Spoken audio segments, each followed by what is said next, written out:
in the machine. Angry kid, bad at every level, calling out the kings and the bitch and lady devils. Paradise is burning down, words of paradise, burning down the town. He talks, he fights, he stays up through the night. Paradise is burning down, words of paradise, he wears a digital crown.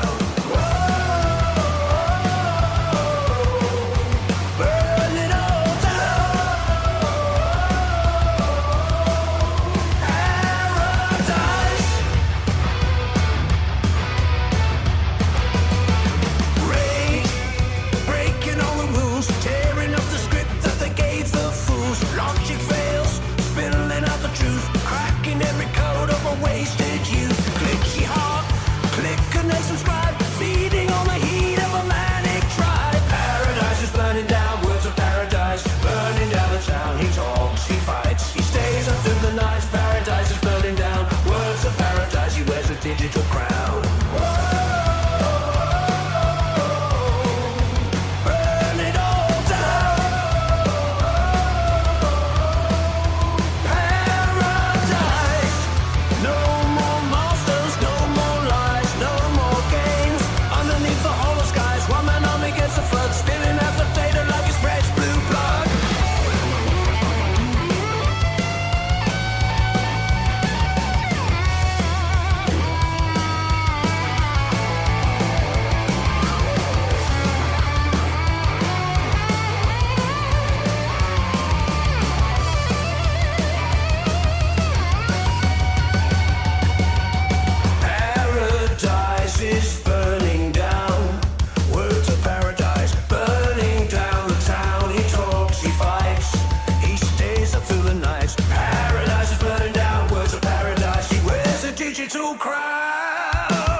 What is up, Vital Idols? Welcome to the Sunday special stream.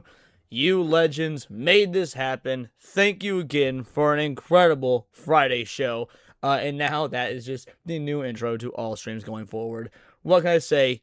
You guys made this. Thank you. And as you know, the Sunday show, one of my favorite to do, because one of the very few times, minus the Analog Hard Nights, I guess, with no politics. No hard politics. We talk shit, we rat, we keep it nice, chill. You'll love to see it. Who we got up in this bitch? Let's see who we got up in here. There's already 33 of you watching live. It'll only get bigger and better. We got Jack SG22s, Seabrew, Matt Stamford, what is up? Ghost of Valhalla, Fractal Mage, Cliff 420, the British black man formerly known as Fab, the Free Expression Warrior, Michael Carajo is here, Sleeping Nova, Electric like Kaya. Me and Cindy were making jokes in Discord earlier about how, because we're been watching anime at night and whatnot, and one of the anime we're watching is Kaya-chan. I was like, and tonight we're gonna finish off Kaya, and I was like, the anime, not the canine caper of a Hassan dog heist. Although if you want to, and Cindy's like, oh no, yeah, let's go fucking break into Hassan's place and steal Kaya. I was like, bet. So me and Cindy might be going to jail. In some way in the near future, me and Cindy might be going to prison. Mr. Blue Cthulhu is here. Sleeping Nova, Lionheart Cowboy, what is up? Matt Funcool. We got Dax in our best mod in the whole damn land. Zelozy, PK the one and only. Melphis Sky is here. If I didn't call it Clip 420 or Seabrew, I think I got both of you. We'll do it again. C.E. Winnick, what is up? C.E. Winnick, Fallen Angel is up in this bitch. Matt Stanford, I don't know if it's like Matt Stanford, Matt Funcool. I said them both, I'm pretty sure. The Chud King, Sevi and Sydney look adorable in this intro. Also, Sydney embracing Leaflet. The women came out great. Katie looks good too. Like, she's only in it for a couple of scenes, but Katie looks good too. I think that's everybody. Oh, Dizel Jizz is here. Shout out Dizel Jizz. Razor off, looking Mighty sick in the shirt. Can't believe that she already got it. That's awesome. Mage Wolf, UIF Omega, Zach Fox is here. Zach Fox is up in this bitch. El Mervoth, Tiger King. Yes, happy Easter to all of you. Thank you, C.E. Winnick. Happy Easter to all of you. Christ is King. Man, we got a hell of a show, guys. Hell of a show.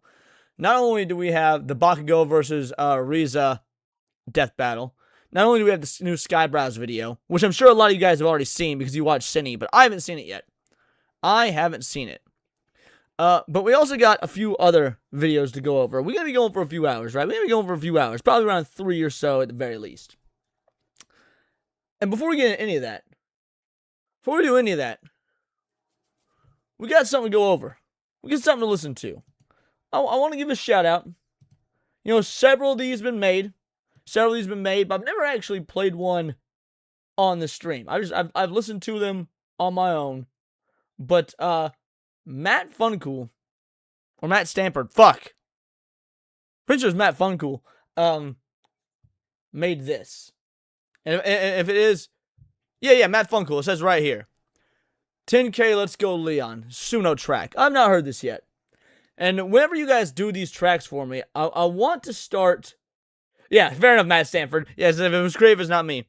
Whenever you guys do stuff like this for me, whether it be art, whether it be AI art, real art, these music videos, or, music, not videos, but you know what I mean, the songs, I want to start playing them on the Sunday Special stream.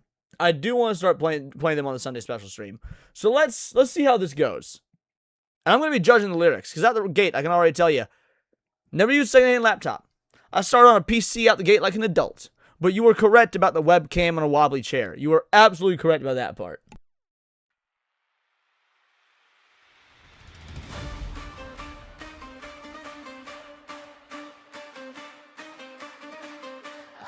Anybody getting like Final Fantasy vibes right out the gate? I'm kind of getting Final Fantasy vibes.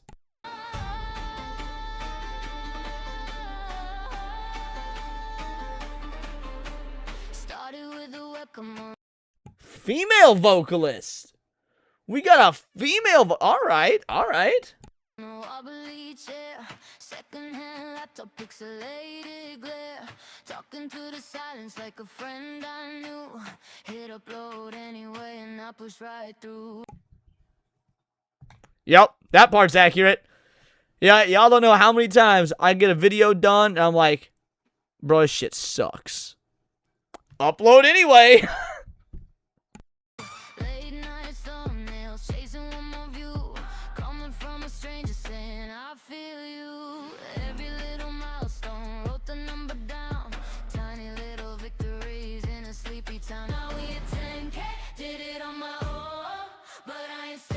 Did not do it on my own. I will never at any point take credit saying I did this on my own. I have to give massive props to Cassie and Hypno and Niat and Leaflet. Most recently Mia. Certainly didn't do it on my own. Turn it up a notch? Yeah, I can absolutely turn it up a notch. Give me 1 sec. Where's the... Oh, yeah. I guess Suno automatically puts stuff at half volume.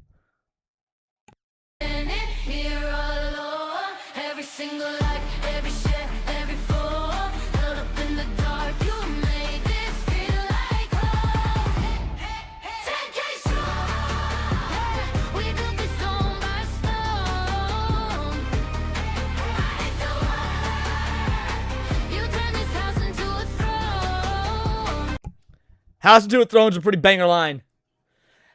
Throne is a pretty banger line. And, yeah, so I guess the reason I realized why I was saying Final Fantasy vibes, my favorite song in Final Fantasy 15, which you guys know I've been playing over again lately, is called Callin' for Rain, and it's got a very similar instrumental aspect to it. Very different lyrically, but similar instrumental, so that's why my head went to Final Fantasy, because this is it's similar to the song I listen to when I drive in Final Fantasy. What you doing, man? That's just a phase. That line's true. Lost all the IRL friends I had, with the exception of my boy Aaron and of course our boy Future. Paul, who's in the chat all the time. Beyond that, pretty much all the IRL friends, they're like, yeah, no, this is They thought it was really stupid that I was putting, because like from the beginning of doing YouTube, I was like, I'm going to do this like it's a goddamn job. I'm going to do it like it's professional. And so videos every day. I started off doing 3 videos a day. And yeah, so that's an accurate line. Working through my weekend, skipping holidays. Talking to a lens till my voice ran dry. Chasing something bigger than a steady life. This verse is accurate as fuck. Well done. This is a very accurate verse. Been the first real shout out, first real collab. Feeling like I finally hopped another cab from the ones in the chat. Typing I'll be back to the day ones riding through the rise and crash. Now we My first real shout out and first real collab was from Cassie. Didn't know who Cassie was at the time. This has been about 3 years ago now. Probably more than 3 years ago, actually. Probably close to 3.5 years ago. Cult Classic Cage found my channel. I must have had like 200 subs or something. Cass was sitting like a nice like 4K, something like that. And I did not know that Cult Classic Cage was a female. Just got a comment on a YouTube on a video saying, "Yo, this was awesome, well done."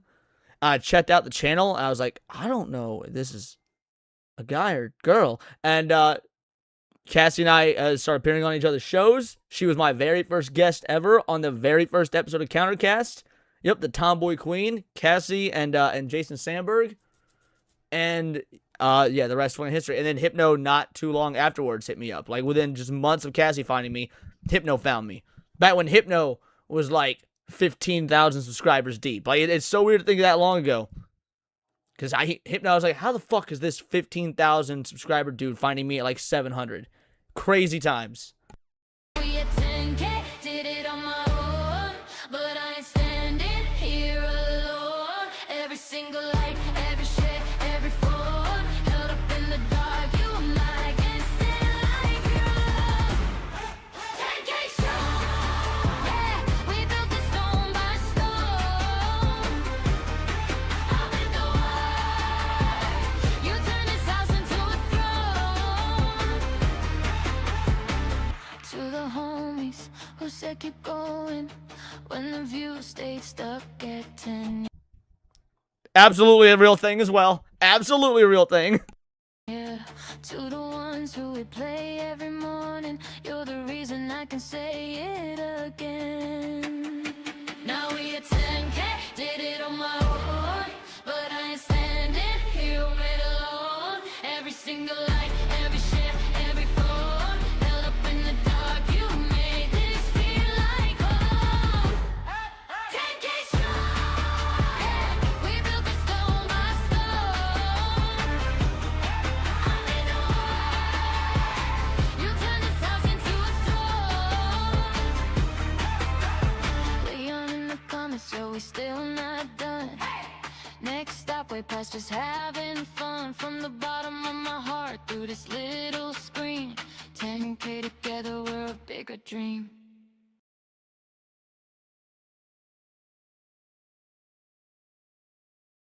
I'm muted. It's a banger. Absolute banger. Thank you so much. Very good song. A lot of that accurate. Little bit inaccurate with that whole laptop shit, but mostly real accurate. That was awesome. Thank you very much, man. I appreciate it. Obviously, I appreciate you guys. So much that song was very like, hey, he couldn't do this without us, which is very true. I'm glad you acknowledge that. I couldn't do any of this shit without you guys. Cass, Hypno, Niat, Sev, all of them. And you guys are the biggest fucking part of that. So, well done on the song. Thank you very much. Alrighty. Sydney's mute sickness rubbed off on her boy. And for real, man, I've been doing that so much lately. And it is much easier to blame Cindy. Let's just blame Cindy. It's all her fucking fault. It's always her fault. I'll bitch at her for it later when we hang out. Alrighty. Let's get into some content proper. This video been floating around my, it's been on my recommended list for ages. Now, I remember last time we watched The Fat Electrician, last couple times, we had a blast with it. So I figured, fuck it, let's do it again. Let's do it again. Let's watch another Fat Electrician video. The worst franchise in America, Subway. Which we're getting a nice juxtaposition here, because the last one we watched was about how awesome and incredible and amazing Craigslist is. Or did we do the one about money laundering? And did I watch the Craigslist one on my own? I don't remember. Either way, now we're going to get negative. And you know how much I love getting negative. El Merva for a 2-banger. 10K this week for Leon and 5K for Cinny. Yeah, I'm going to need to go all in on upping my content game so that I can stay ahead of her.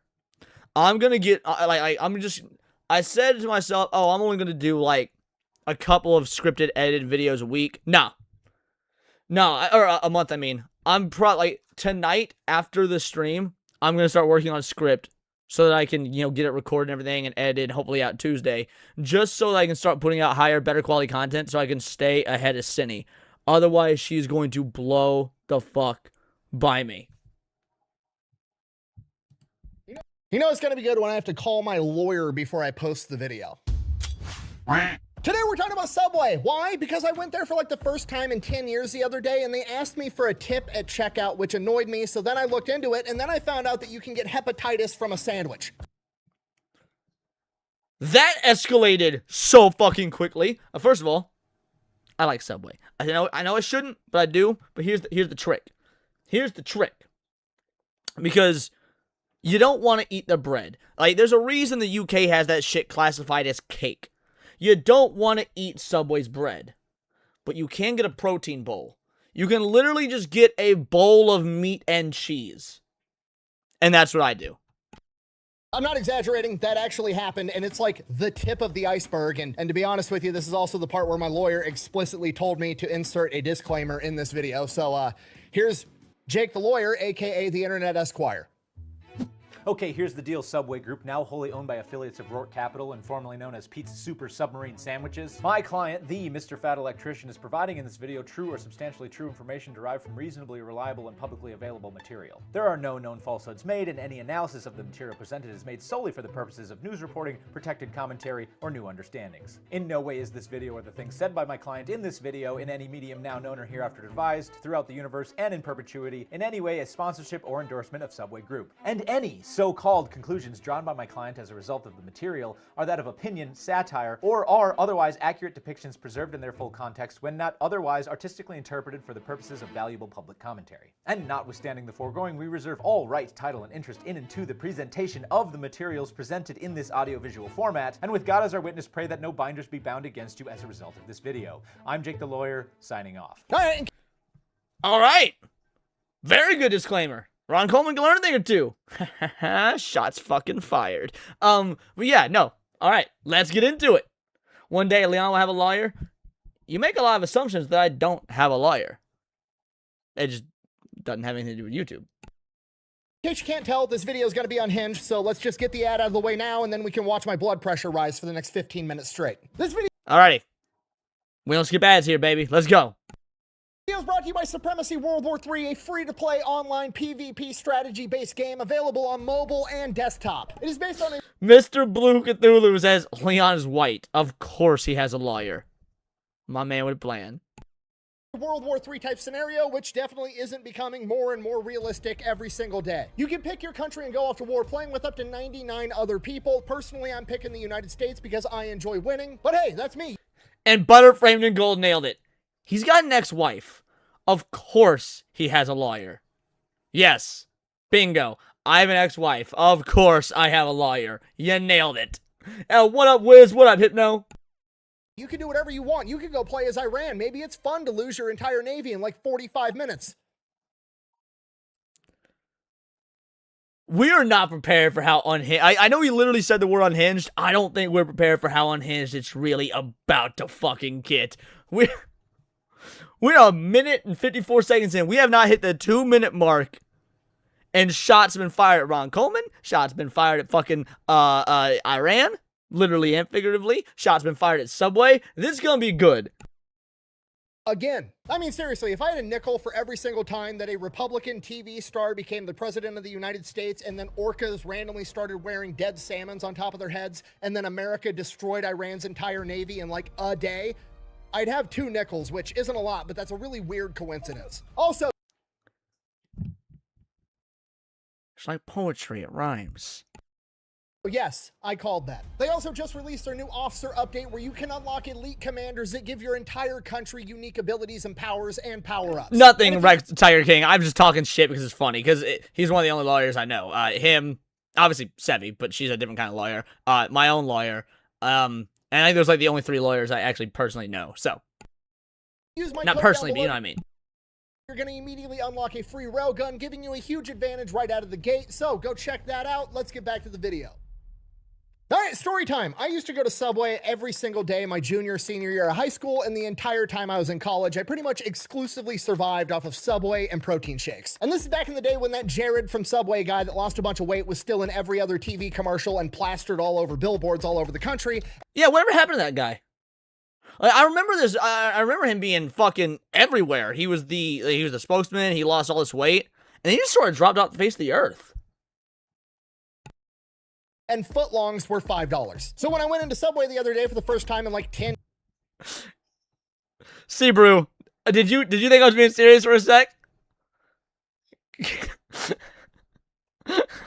How many of you thought I was being fucking serious? years, I was expecting the price, you know, probably went up a little bit. Inflation, everything going on. It's probably Thank you, Wizard. I'm glad you believe me. That means I'm trustworthy. $5 anymore. That's fine. I go in, I have my sandwich made, I get to checkout. My sandwich was like $19. They said market price. He is correct, though. He is correct. I went with my dad. Me, my dad, my stepmom went to Subway. This is probably 3 or so months ago. And because my dad's always treating me to food and stuff like that. I was like, I want to treat him some food. And we were out and about. We went to Subway. Me, my dad, my stepmom. $32. None of us got combos or anything, by the way. That was just the sandwiches, maybe drinks as well. But like no like cookies or any of this extra shit or whatnot. $32 fucking dollars. Right out of the gate, there's some sticker shock, but immediately I'm looking for silver linings. I'm like, okay, Subway's probably one of these companies that has like a pretty high minimum wage for their workers, and that's what's going to justify the price of the sandwich. It's actually going to the worker. That, you know what, that's fine. And then the Half Asian, but yes. cashier does the classic swivel the fucking tablet around, asking me how much money I want to leave for a tip. Alrighty, we're going to talk about this, crew. Tipping culture is fucking bullshit. Now, here's the dealio. I will tip because it's expected, because it's part of American society, and I'm not going to be some asshole that ruins some, like, poor, like, waitress's day or whatnot by not leaving a tip. But it is bullshit, and it shouldn't be the case. And if we have a place like Subway, I'm leaving no tip. You click custom, and you click 0. 0. Yeah, I'm about to go full Mr. Pink on you. Tipping is bullshit, but I do it.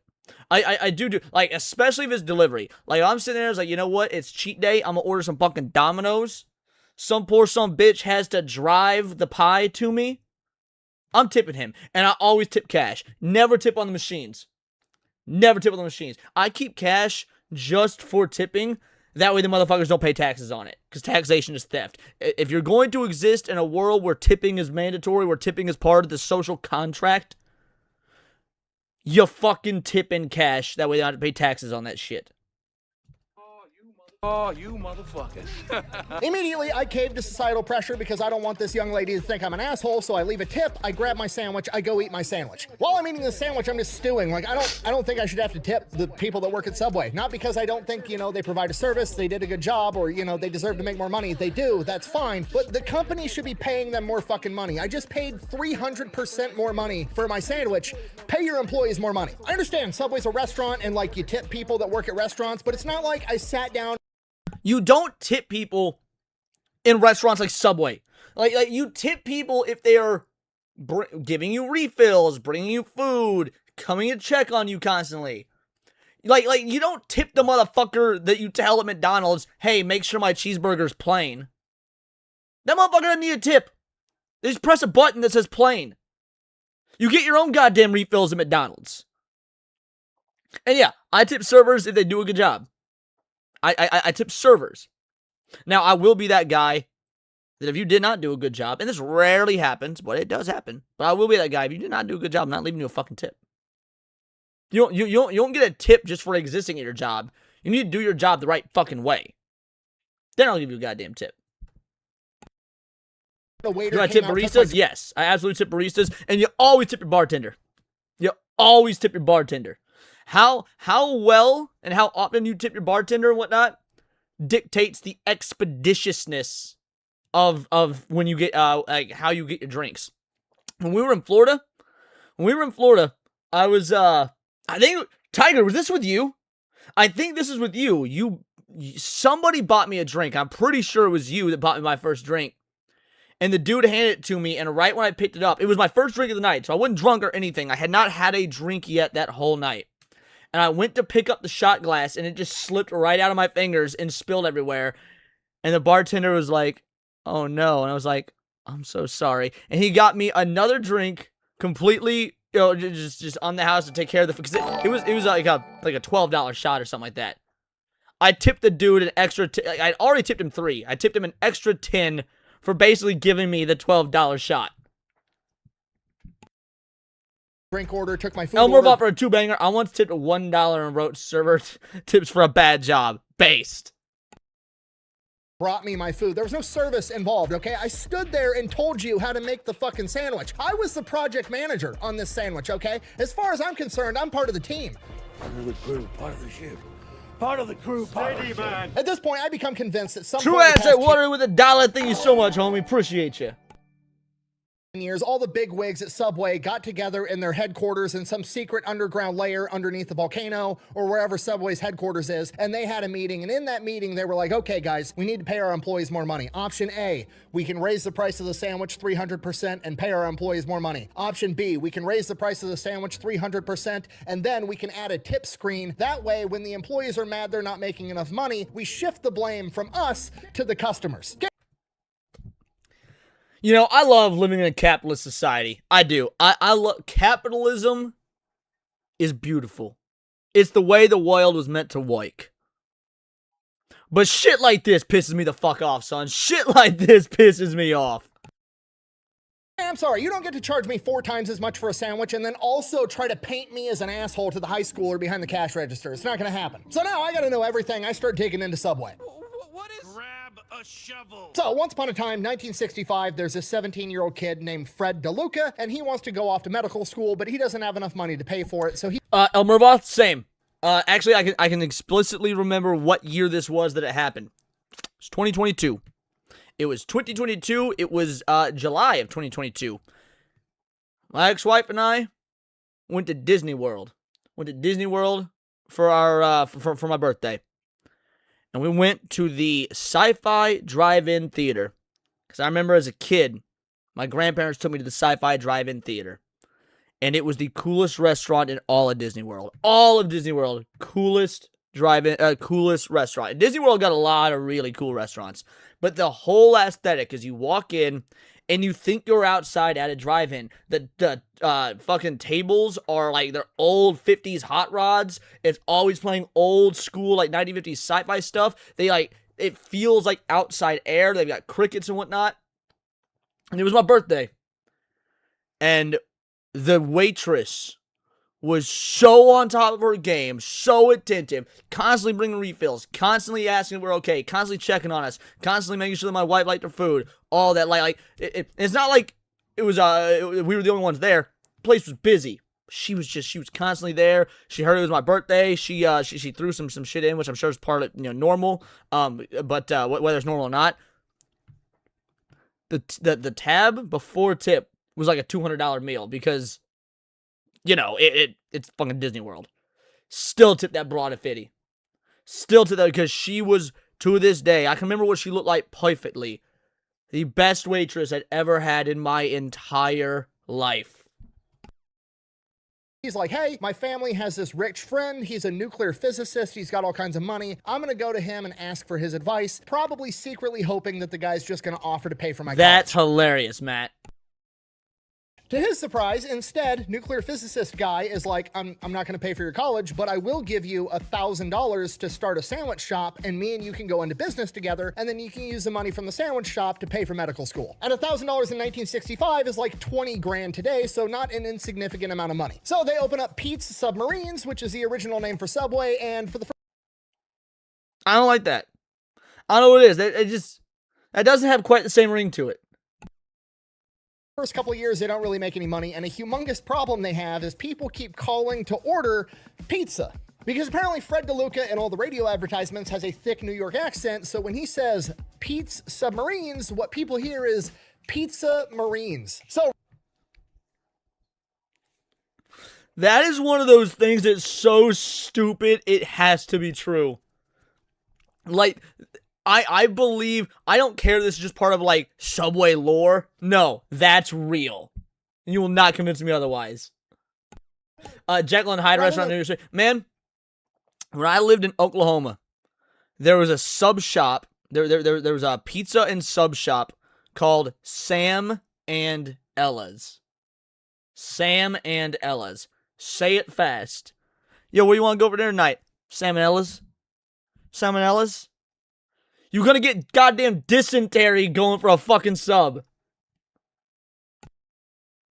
learning how to say Pete's Submarines, he's like, fuck it, we're just gonna rename the restaurant Subway. From here, they start like breaking even. They're making a little bit of money, but like it's nothing to write home about. He's not gonna be able to go to medical school anytime soon. And he's like, okay, hear me out. I've got an idea. We're not really making any money with this submarine shop. What if we double down and open a second submarine shop? Dream big. I want to know. I want to go back in time to this era, the 50s, the 60s. Like, caution to the wind. The economy is perfect, so shit will just... It's literally the Todd Howard mentality. It just works.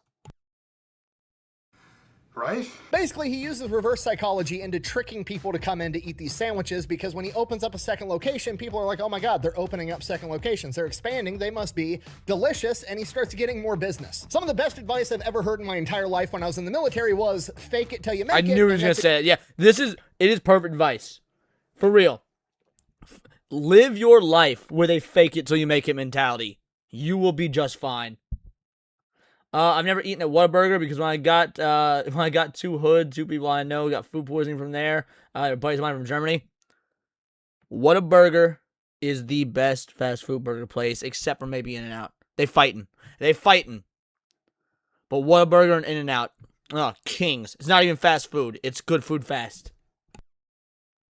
Exactly what they're doing here, and it works. Now, ultimately, this is going to be their downfall, but at the time, it makes sense. Fred identifies, hey, rapid expansion is what's making money. We're going to keep rapidly expanding. More locations, more money, more market dominance. Makes sense. So they start opening up Subways everywhere, and then they start franchising, which is, basically, hey, you can use my branding, you can use all my vendors, I'll show you how to do this job. You pay me a bunch of money to open up a Subway, and then you give me like a percentage of your cut, and then they just start opening up franchises all over the United States. And this is actually brilliant for Subway because Subway has a ton of advantages when it comes to franchising. Because Subway, they're just making sandwiches. They don't need deep fryers. They don't need a big cooktop. They don't need all the stuff that other restaurants need. They don't need a ton of special equipment. There's not a bunch of special training. Everybody on the planet knows how to make a sandwich. And seeing as this was the 1960s, they only hired women.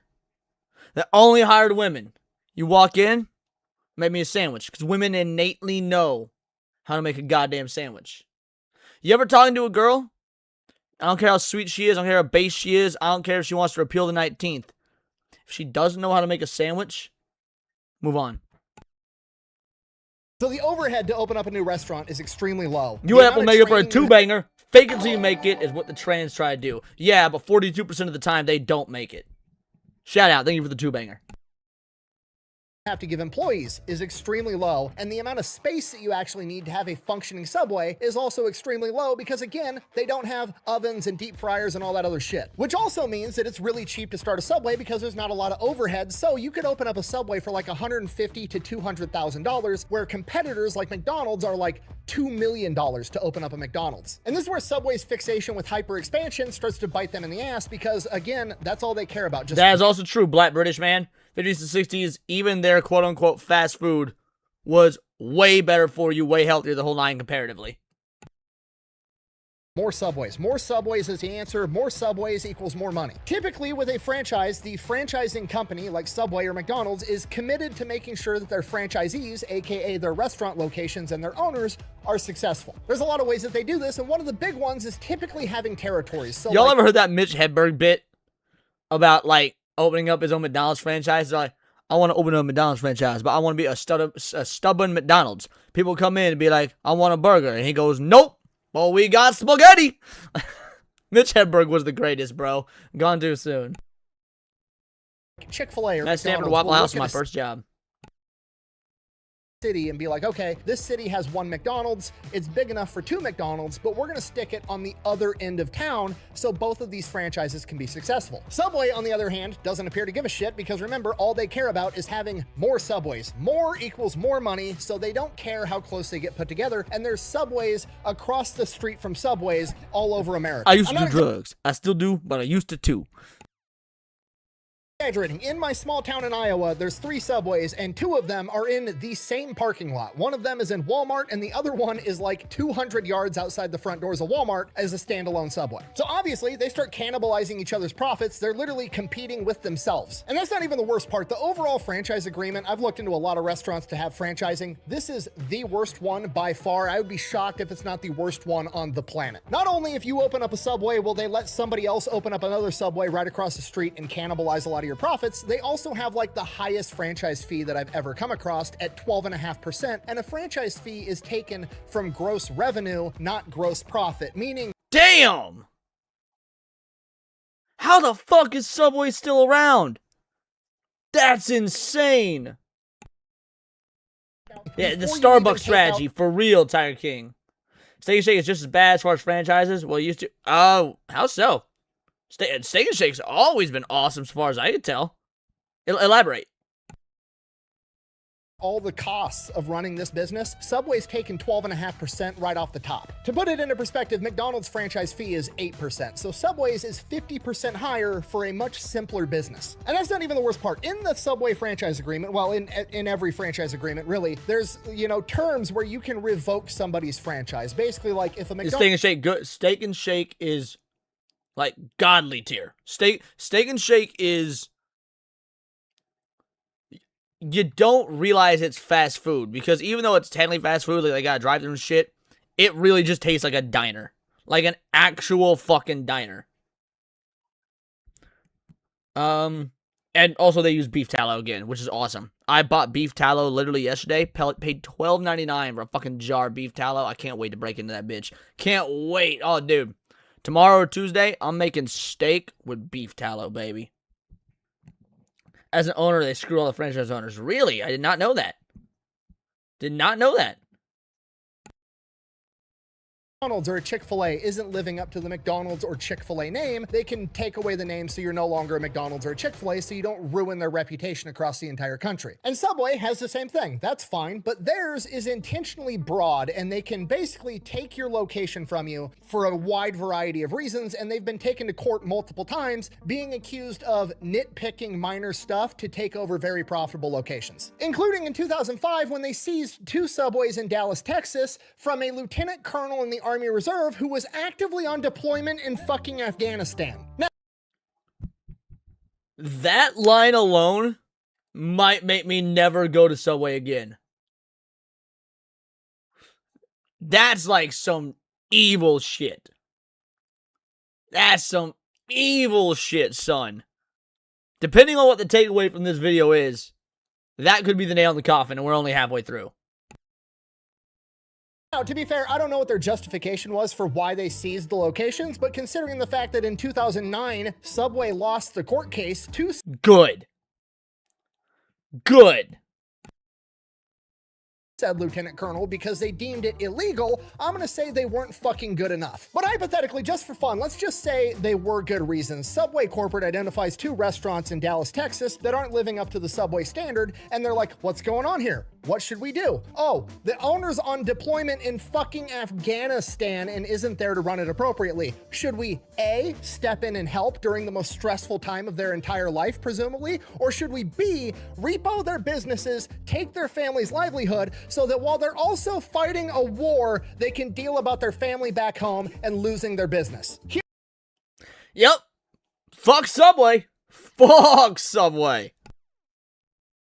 Huge W for corporate Subway. Makes them look great. I'm sorry, I'm getting horrifically sidetracked, but you guys get it. The franchise agreement is complete and utter bullshit and has been for the majority, if not the entire time Subway's been in business. Back to the timeline. In the 1980s and the 1990s, Subway is growing like crazy, and then in 1999, they have their first major scandal when 32 people in Seattle got hepatitis from 2 different Subway locations.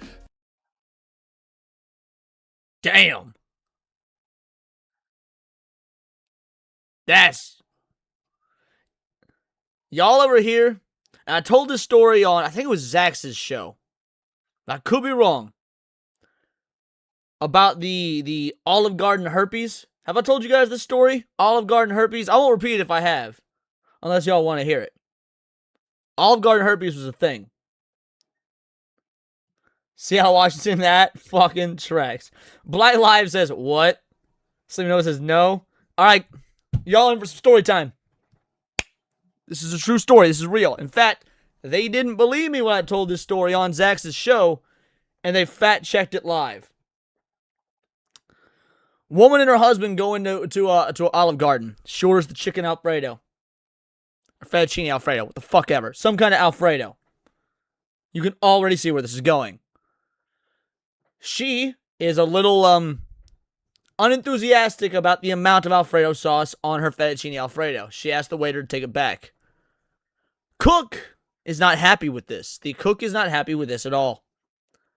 So he takes the dish, goes to an undisclosed portion of the kitchen, and he jerks off in her Alfredo. And is like, hey, he's got more sauce now. He had herpes. She eats the Alfredo sauce. She gets herpes. Her husband leaves her because he thinks she's been cheating. This is a real story. She sued, proved it, won a massive lawsuit, the whole 9. Yeah. So if you guys are just, if you're curious, Olive Garden herpes, you can look it up. True fucking story. Netflix doc. Is there a Netflix doc about it? Yeah, this was like 2009 or something. This happened like 2009. Did the husband come back? I don't know if the husband came back. I'm gonna be real. Because, exactly, like what Black British Man says. Like what Fab says. Now she has herpes for life. So, like, I don't know. Should the husband come back? So, yeah. Yep. Olive Garden herpes. For eating a sandwich, one of which was a 6-year-old boy who went into acute liver failure and had to get a liver transplant. I didn't understand what you said. Could you put that in layman terms for me? I'll be honest, didn't even know you could get hepatitis from a sandwich, but a new fear has just been unlocked for me, and I think we can all agree that, you know, the healthy, fresh option giving you hepatitis isn't a great look for Subway. So, here's what we've learned about Subway thus far. They attempted to steal a business from an active wartime soldier defending his country and the people that live here. They gave children hepatitis, and their spokesman beat his meat to child pornography. How good is their PR? Like, let's be real. How fucking good is Subway at the PR game to survive all of this and now in the modern A still be charging $32 for 3 fucking footlongs? I'm actually quite impressed with their marketing team. Now Subway's hurting. They need a new PR campaign to turn this entire thing around. And in 2000, 1 year later, they find it in a college student that had lost like 250 pounds, supposedly only eating Subway, Jared Fogle. He starts filming commercials talking about how much weight he lost only eating Subway. He's bringing up his old pants and now he can fit in like one leg of the pants, showing off how much weight he lost. It is a humongous marketing success. Legitimately one of the most iconic and successful marketing campaigns of all time. Everybody knows Jared from Subway. He becomes the face of the company. It's so successful that Subway corporate said between 2000 and 2011, they credit Jared's ad campaign with 1/3 to 1/2 of their growth during that time. That's crazy. Dude is basically the Jeffrey Epstein of sub sandwiches. Like, yes, yeah, beating his meat to kids. That's wrong, that's gross, that's awful. But also, that is so much goddamn money. We have the Jeffrey Epstein of the $5 footlong, bro. Retromeister for a 10-banger. Happy Easter, dude. I believe the biggest damage to Subway and their brand image is their in-person mascot and spokesman, Jerry, being confirmed as... Yeah, we're covering that right now. The company hasn't recovered since. Clearly they have, because they're still all over the place. All over the place. But no, I appreciate the 10-banger, homie. Thank you oh so much. This is for you. It's the only time simping's okay is if it's for your wife. You can simp for your wife. If you're cheating. If you're cheating, it's okay. Yeah, hurry here first.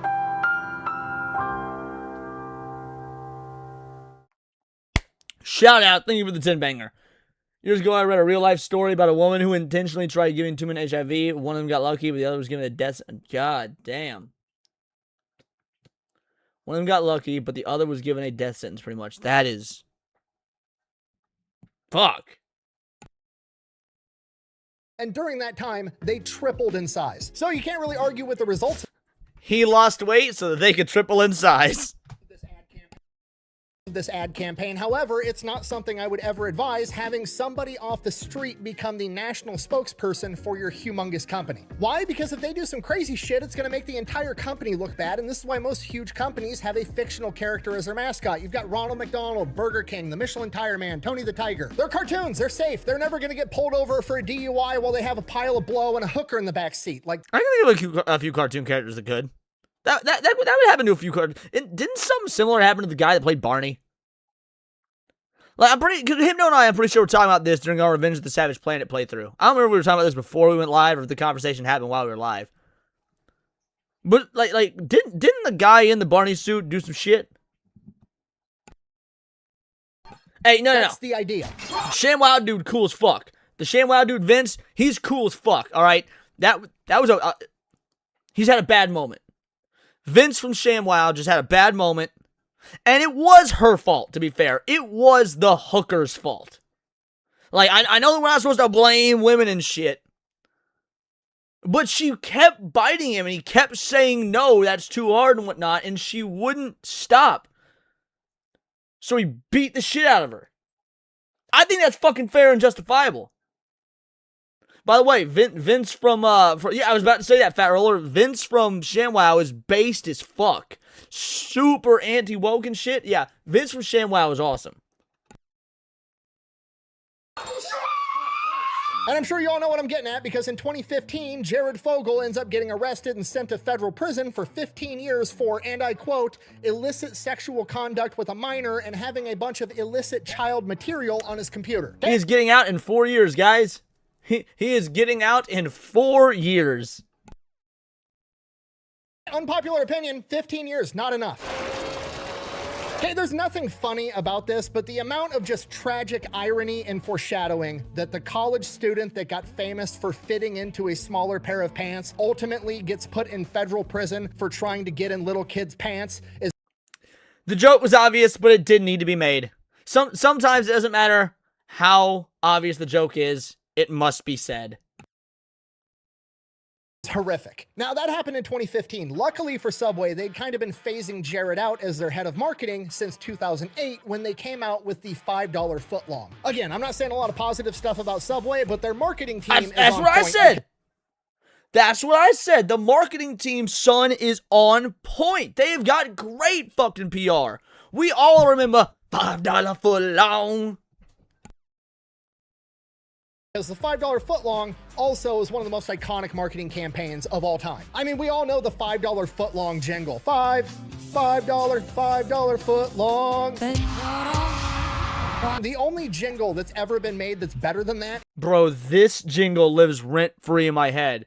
The 877 cash. Call J.G. Wentworth. 877 cash now. Like, yes. Rent-free. I think about this all the time. Also, creditreport.com. Creditreport.com had they had several jingles because they had like this musician dude and it was like a different jingle every commercial. It's like FREE, that spells free. Creditreport.com, baby. Like the free creditreport.com shit. That stuck with you. is JG Wentworth, and I don't even know what the fuck JG Wentworth does, but I will know his song till the Right, day I Oddbar's die. jingle So is the a straight Subway banger. Yeah. Oh, oh, oh, O'Reilly's. Yeah, that's a banger too. $5 footlong absolutely dominates. This came out in 2008, right when, you know, the housing market crashed, the economy's in the tank. You could go and buy a footlong sandwich for $5. People loved it. Well, most people loved it. Pretty much everybody loved it except for the franchise owners, because the franchise owners were like making little to no money. Some of the sandwiches they were even losing money on at the $5 price point. But they have to do it because Subway can set the prices, and if they can't set the prices, they can at least advertise the fuck out of it so everybody that comes into your Subway expects a $5 footlong. And then once you've already made it and they're mad that it's not $5, what are you gonna do? Throw it away? You're gonna sell it for $5 and save what money you can. I know what you're thinking. Why would Subway be willing to make a $5 footlong if they're not making money on it? Oh, that's simple, because Subway corporate doesn't give a fuck about its franchise owners. At least that's what it would appear to be, right? They're screwing them over left and right, and Subway takes 12.5% of their gross revenue, meaning not profit, so they're taking 12.5% of that $5, even if it costs them $6 to make it. Subway corporate is still getting paid. Fuck the franchise Bro, owner. this is some evil shit, man. Like, I talk a lot of shit on corporations and whatnot throughout the course of, and if I say I talk a lot of shit, Real Life Fate Wizard, if he's still watching, he's the king, right? He is the king of reporting on this shit. But goddamn, I'm still surprised by what we're learning about Subway.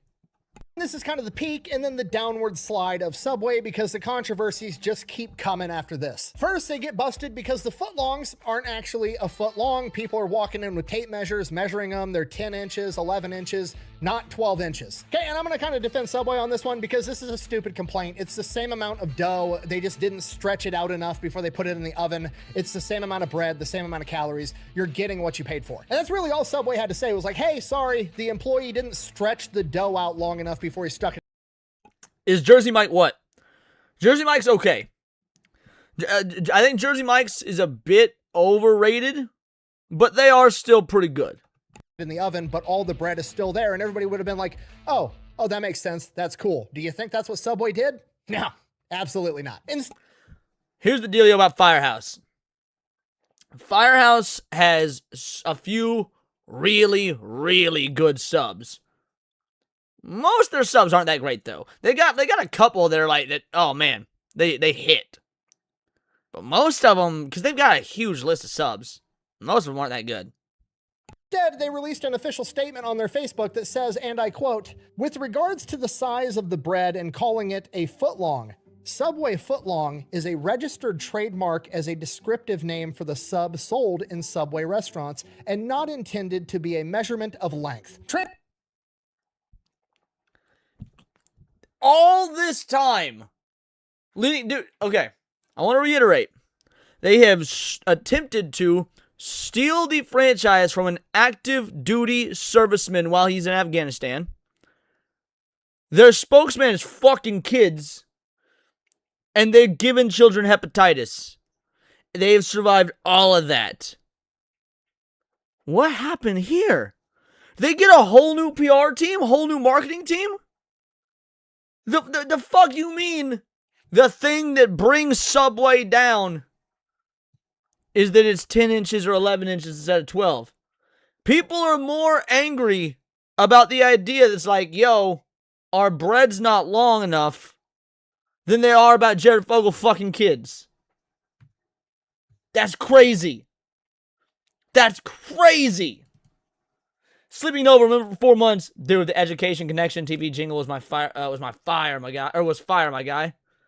Education Connection. That rings a bell, but I can't think of what it actually was.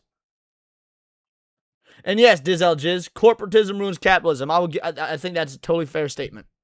Translation, just because we call it a foot long doesn't mean you can expect it to be a foot long. That's just what we call it, you fucking idiot. Yeah, that Facebook post went about as well as you'd expect. They ended up taking it down. The balls to be like, we call it a foot long sub because we call it a foot long sub, not because it's 12 inches long, and if you interpret it as that way, you're dumb, is insane. To be fair though, a 2x4 hasn't been a 2x4 since like 1960 and nobody seems to care. Probably because the lumber companies don't scoff and look at you like you're a moron if you expect a 2x4 to be 2x4, but whatever. So then Subway loses their damn mind. They think they have trademarked the phrase footlong in regards to sandwiches, even though a footlong to them doesn't mean 12 inches, which ultimately leads them to suing Casey's gas station. What? I completely missed this one. Subway sued Casey's? Bro, this is the most Midwest shit I have heard all day, son. And I live in the Midwest. Like, how you gonna sue Casey's General Store, bro? Casey's General Store feels like home. It feels soft. It feels nurturing. Like, for those of you guys, I don't know if Casey's exists all over the world, right? Or all over the country, at least. I don't know if Casey's exists all over the country. But I know Cracker Barrel does. Imagine if Cracker Barrel was a gas station. If Cracker Barrel was a gas station that served the best gas station pizza you've ever had. That's what Casey's General Store is. Casey's General Store is the gas station with the best gas station pizza you've ever had that also is like a Cracker Barrel. Shout out to El Mervot for a 2-banger. Subway is the Nintendo of sandwich shops. You and I are enemies now. That was diabolical. Yo, shout out Aztec for $1. Thank you so much, homie. Holy... Alright, Subway suits Casey's. Let's go. Let's go. We're getting into the lore, baby.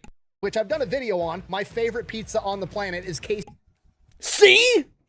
See? I'm not making it up. Bro.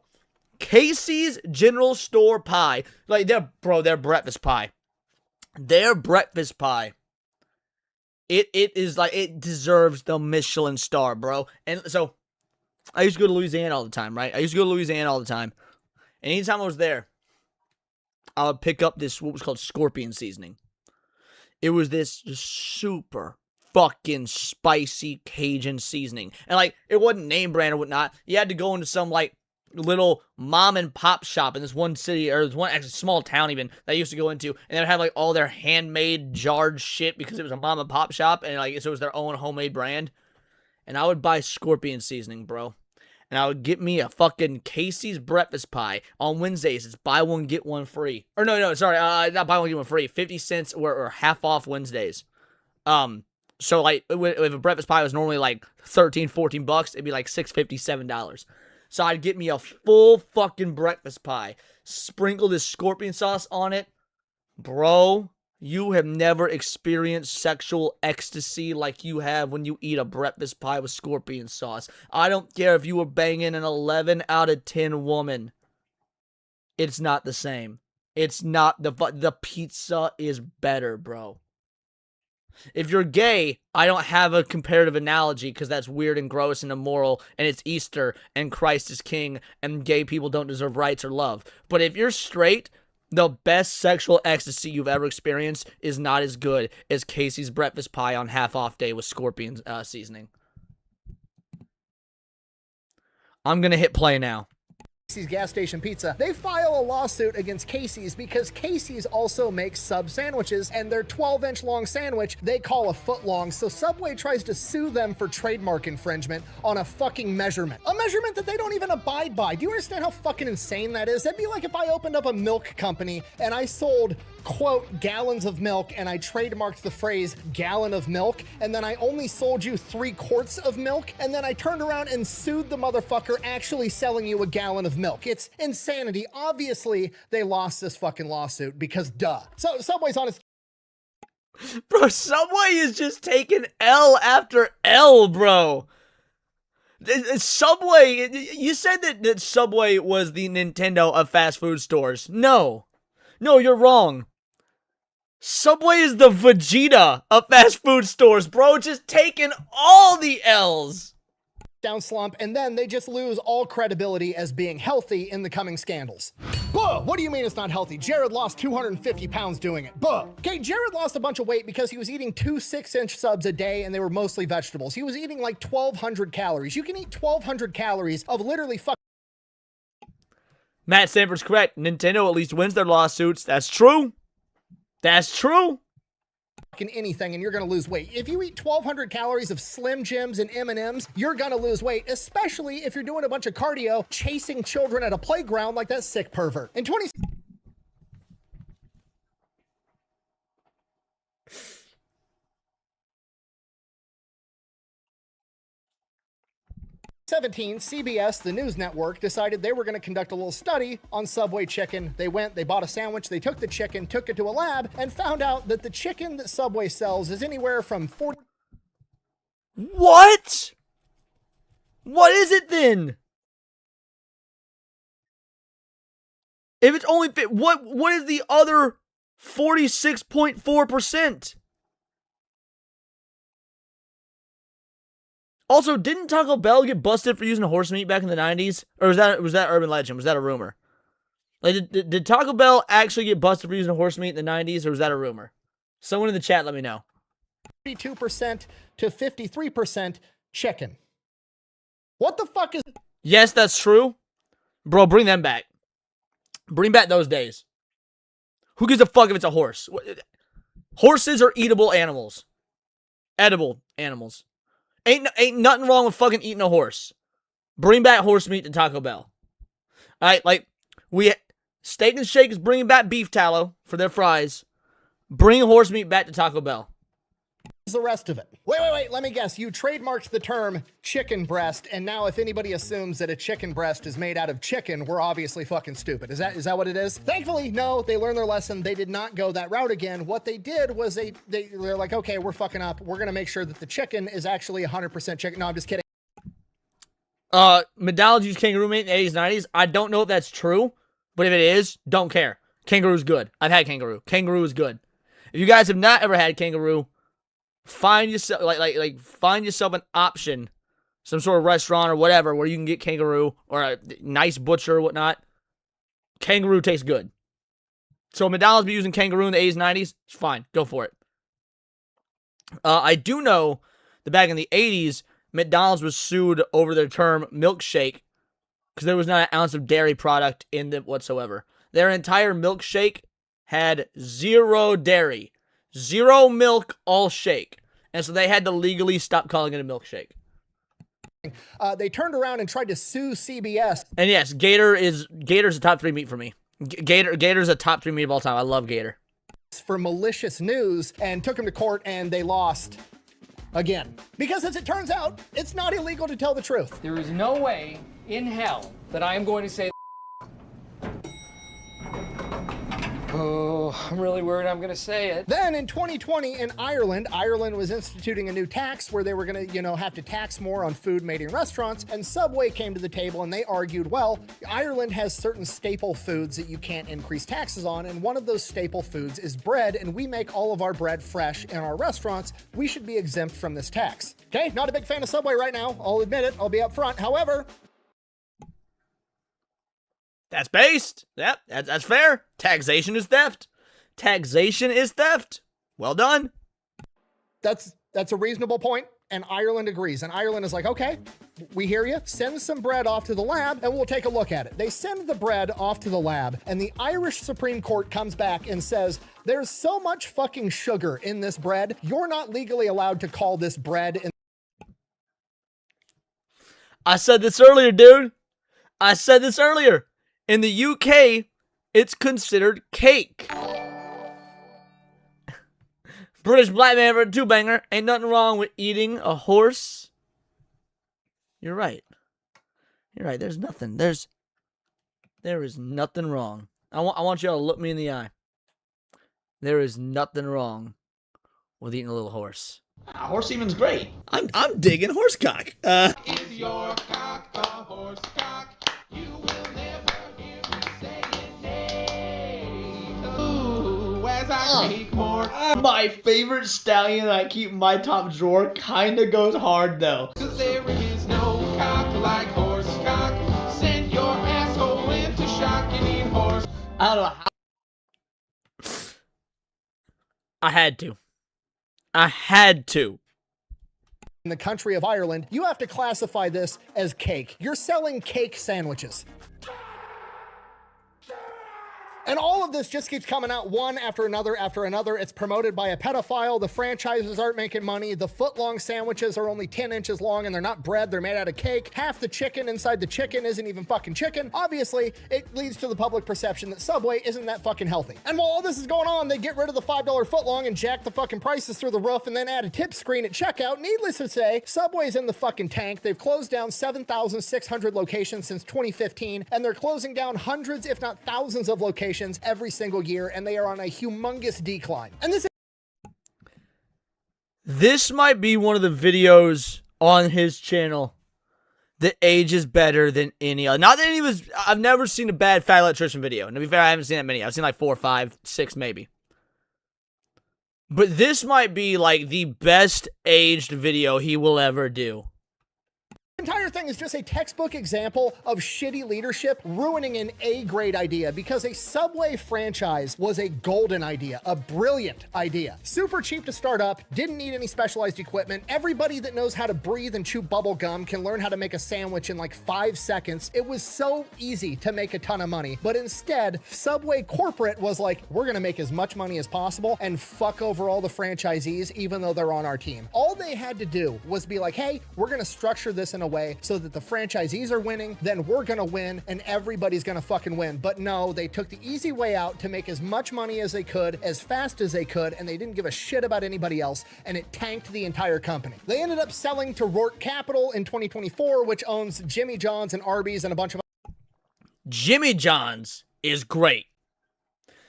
When it comes to fast food sandwich places, Jimmy John's might be the best. In all reality, I think Jimmy John's is probably the best. Other restaurants, so hopefully a lot of this bad leadership stuff is gone already, or if not, it's getting phased out. Also, I've talked an outrageous amount of shit in this entire video, so I want to take a minute and just be like, hey, I understand if you're mad at Subway right now too. I am as well. However, your local Subway branch probably isn't owned by Big Subway. It's probably owned by somebody in your community that's just trying to make a living making sandwiches, and don't take it out on them. It's not their fault, and they're probably a lot more mad at corporate Subway than we are, trust me. Thank you for watching. Best way to support the channel is go buy some merch, maybe drink. Yeah, Arby's is great junk food. I agree. Arby's is great junk food. Guys, this video was legendary. That is a hell of a first video to watch on stream. There you go. There's the link. Make sure to give it a like, the whole 9. God damn, I learned so much lore. Like, when you title a video, the worst franchise in America, you gotta come with receipts, bro. You have gotta come with receipts if you're gonna say the worst franchise in America. He pretty much, like, from the moment we got to the active duty servicemen who they attempted to steal his restaurants from him, they earned it. They earned that title. Alrighty. So we got another one of these. Last Sunday special stream, we reacted to this guy. Opera singer reacts to the best boss themes ever written. Before, he was reacting to, like, nostalgic themes. You know, themes from, like, the late 90s and early 2000s. I want to hear what this opera singer thinks of the best boss themes ever written. I'm going to see if we do and don't agree.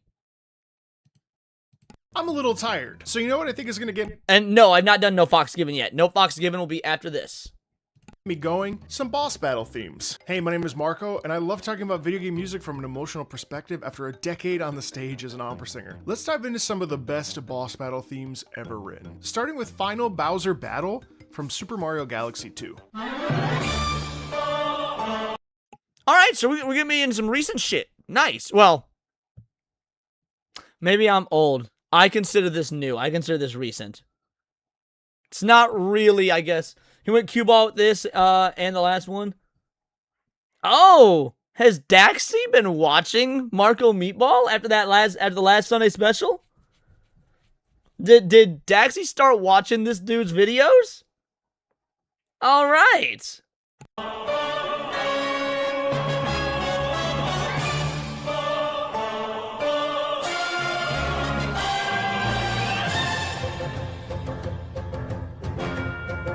Wait, but that's actually crazy. The way it starts is actually amazing. Ba, ba, ba, ba.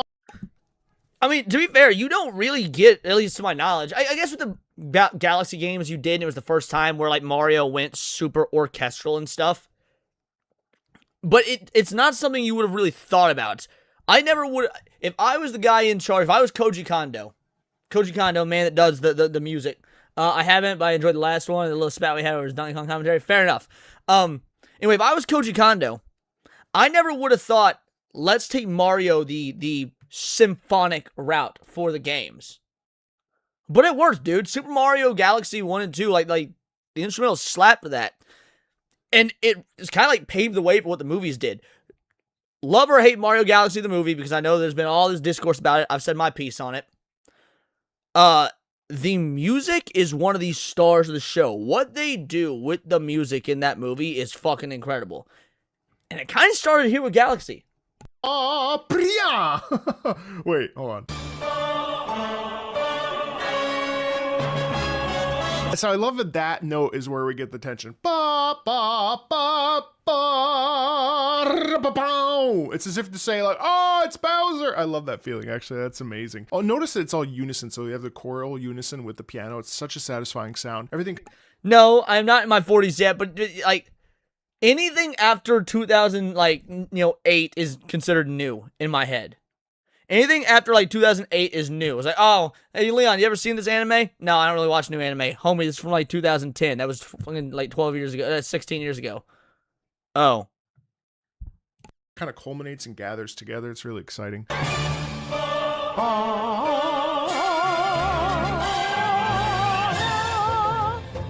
It's also interesting because, I'm not going to stop too much, but it's also interesting because it goes up, ba, ba, ba. Boom. So I feel like that moment is Mario, the heroicism of Mario, coupled with the danger of fighting Bowser, right? All right, I'm not going to talk throughout the rest of it.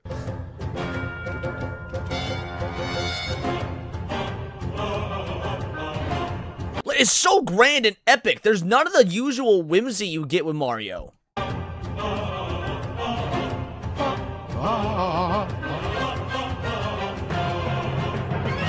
That is sick.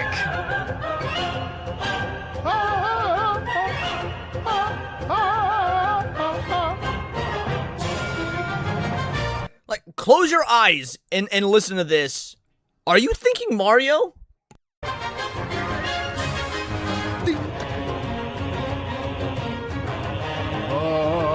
The Wii.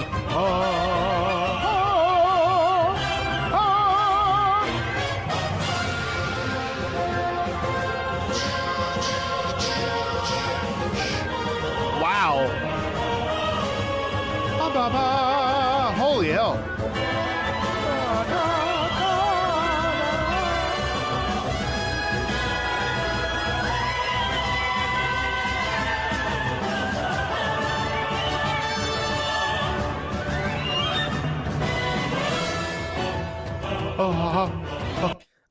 Yes, I completely agree with that comment about Brian Tyler and the composition.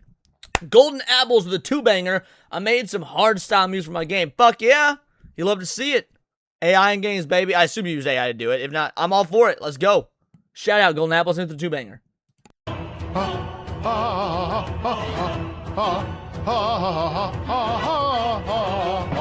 actually love that. So it's actually funny. God, I can't get over this. So I just beat Super Mario Galaxy, oh, you didn't use AI? Nice. You know, Bowser's theme, pretty great. I mean, the final version was also really cool, but this is actually like a whole other level. I actually love the balance between the short and long stuff. So we have ba, ba, ba, ba, ba, ba, ba, ba, ba,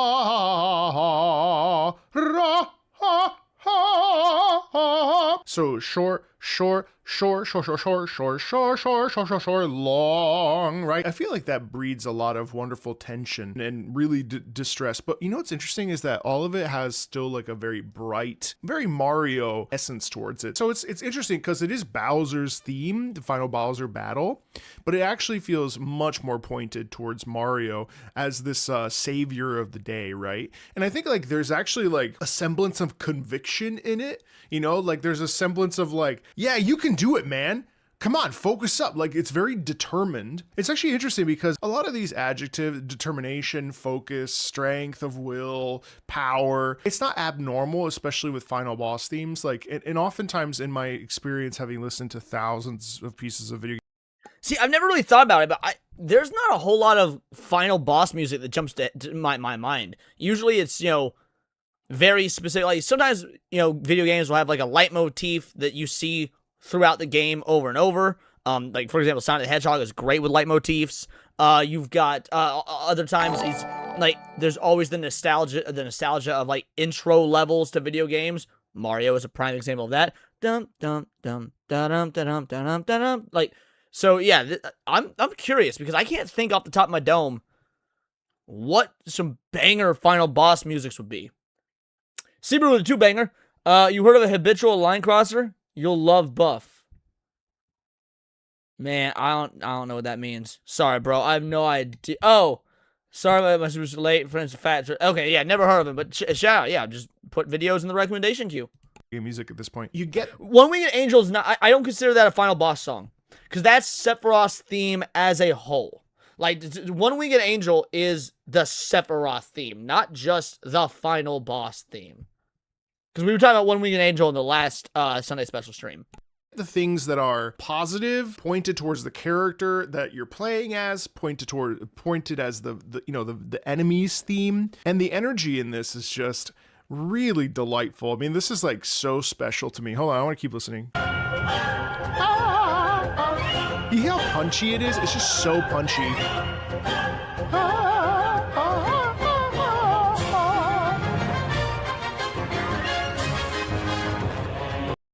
There wasn't really anything in the Discord that was non-political or non-culture war, so probably not. Just simply because all the most recent React request stuff was political. I don't like doing political and culture war stuff on the Sunday special stream. This is supposed to be our like the end of the week chill out. Like, I mean, like that line. That's so heroic. Oh man, it's hard not to get jazzed about that. Nice supported. Right, going up the scale.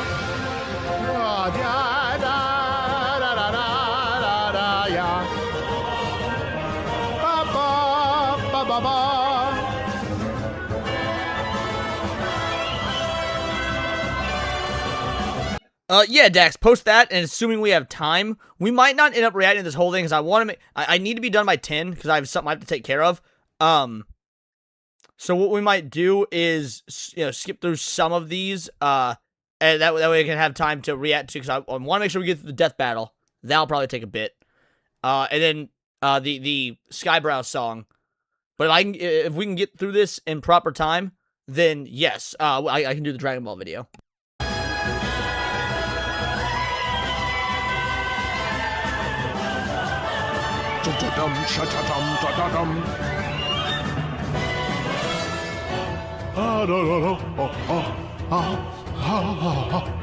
And honestly, like, what I really like about the shortness in that is it's almost as if it's like, can he do it? Can Mario pull this off? Can Mario actually beat Bowser? Of course he can. It's like a question and answer circumstance. Oh man, what a satisfying theme, dude. That's absolutely an amazing boss theme. I really want to play this now. I finished Super Mario Galaxy and I enjoyed it, but I wasn't necessarily, it actually led me to Super Mario 3D World, which I loved, by the way. I think I loved it more. I don't know much about Super Mario, so it's been a delight to explore Super Mario. So Stellar Blade, if you look past the certain assets that the game has. Nope. We're skipping anything he has to say about that. We're skipping anything he has to say about that. That was retarded. Did not like that. I'm gonna pull a Mia. Fuck that. Lady Maria of the Astral Clock Tower. Does anybody know what this is? Final Fantasy 6, Kefka, another I loved. 6 is incredible in general. Yeah, 6 is top 5 Final Fantasy games. All the music from 6 is good. All the music. What is Lady Maria of Astral? Oh, it's from Bloodborne? Really fun. I'm not gonna lie, so being the fact that I was an opera singer for 14 years, a lot of my time was spent listening to the same pieces of music over and over and over and over and over. Now that may not necessarily make for the best YouTube material to constantly be playing the same stuff, but I'm not gonna lie to you, when it sounds like this, How am I not going to? Plus, I'm wearing a shirt. I'm wearing the freaking shirt. I have to. Now, I've never experienced Bloodborne. I have zero attachment with Bloodborne. I know nothing about it. I know a lot of you guys love Bloodborne. I don't know shit about Bloodborne.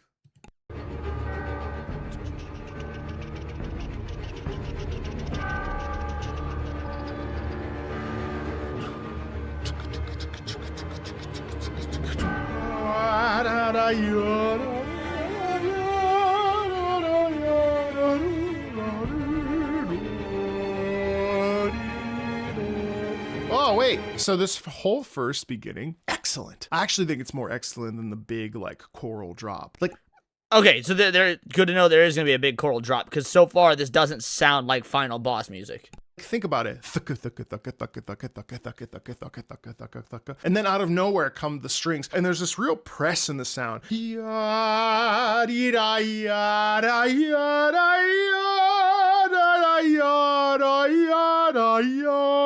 Church bells in the background. It's like, wake up, it's time to get up. And she's like, I'm pissed. And there's that elegance, right? And it's also so dangerous. So obviously we have the like oh my god, my heart rate 160 beats per minute. I should have never woke. People love these Souls games. I've never, like, you hop on YouTube, and I don't know if I'm the only one that does this. Maria's the least best OST in Bloodborne DLC. Interesting. That kind of harkens into what I was gonna say, which is because I listen to a lot of video game music to edit to, or just to relax to, or whatnot.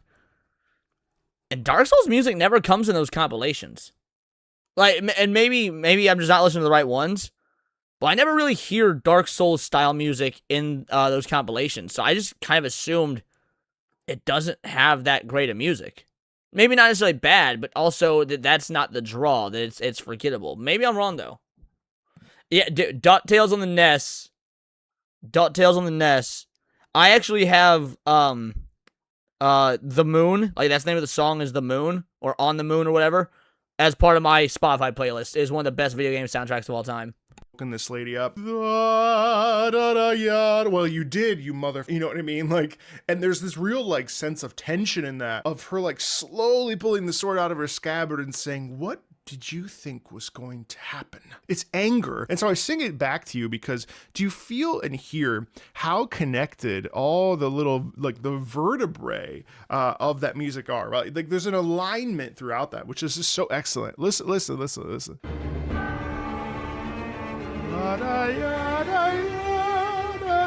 Like an imperceptible kind of connection there, and that's legato, right? Legare is to connect in Italian. Legato is it's connected. Legato is a beautiful thing because it serves, just like anything in music, it all serves a purpose. And so in this particular case, you can't even hear necessarily how we slide up from one note to another because of the, you know, the excellent writing here.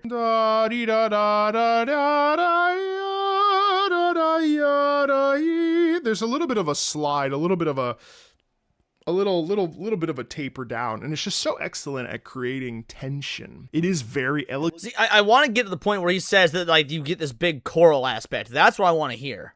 At the same time, right?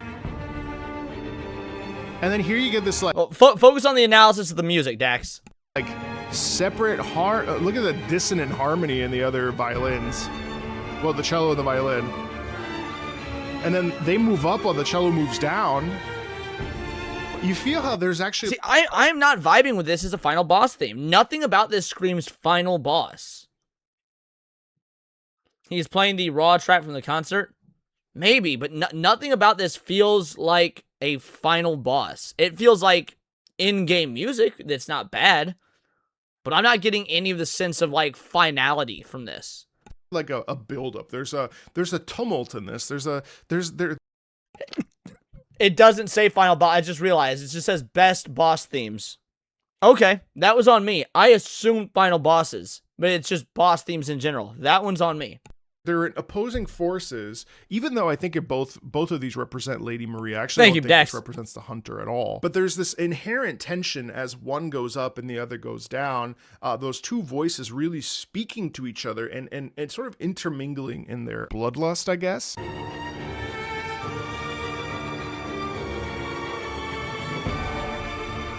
And then what's amazing about that is, yeah, since I'm not vibing with the track, I am gonna go ahead and move on. World Revolution. What is this from? Lavo's second form from Chrono Trigger is such an oldie but yeah, goodie. this will be a banger. We gotta feature it.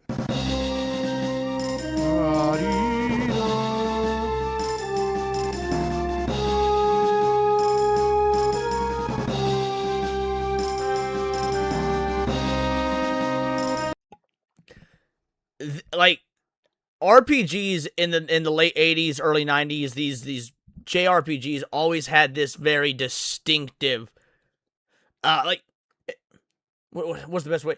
If you pop on even if it's not like the 8-bit or 16-bit or whatever version, let's just say you pop on a fully instrumental, fully orchestrated version of any song from a game from this era, from a JRPG from this era, you know it's of this era. Chrono Trigger mentioned. You can hear Smash's erection hitting the other side of the table. Final boss music from Harry Potter and the Chamber of Secrets game is incredible. I love that game. I don't remember the music, but I love that game. But yeah, there's just a very distinctive songwriting style from this era of JRPGs.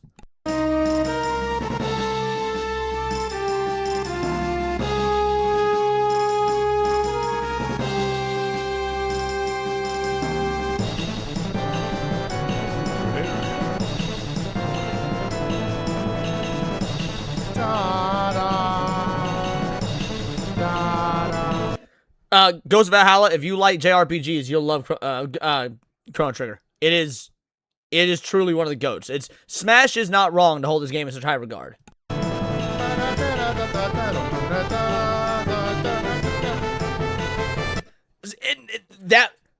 It's so somber, and maybe somber's not the right word, but it's like very dangerous. It's very like darkness is overwhelming, and then you get the high notes coming in with the melody. You get the high notes coming in the melody. Oh, that's it, and it feels so like it's the hero's fucking time. Dun, dun, dun.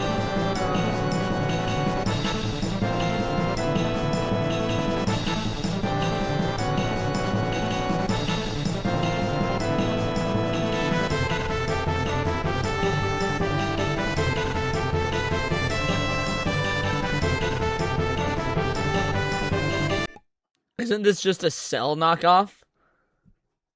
What? No, fuck you, Serranos.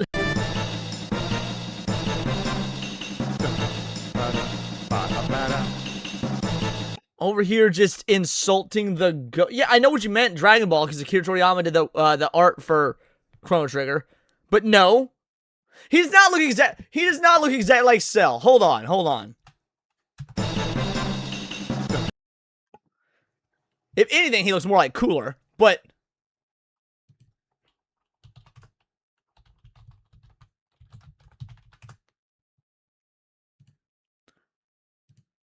so you got Cell, and then wrong one. This guy. Aside from the thing on the face, they do not look similar. Aside from the beak thing, they do not look similar. Cell is not knocking off Frieza. You shut your whore mouth.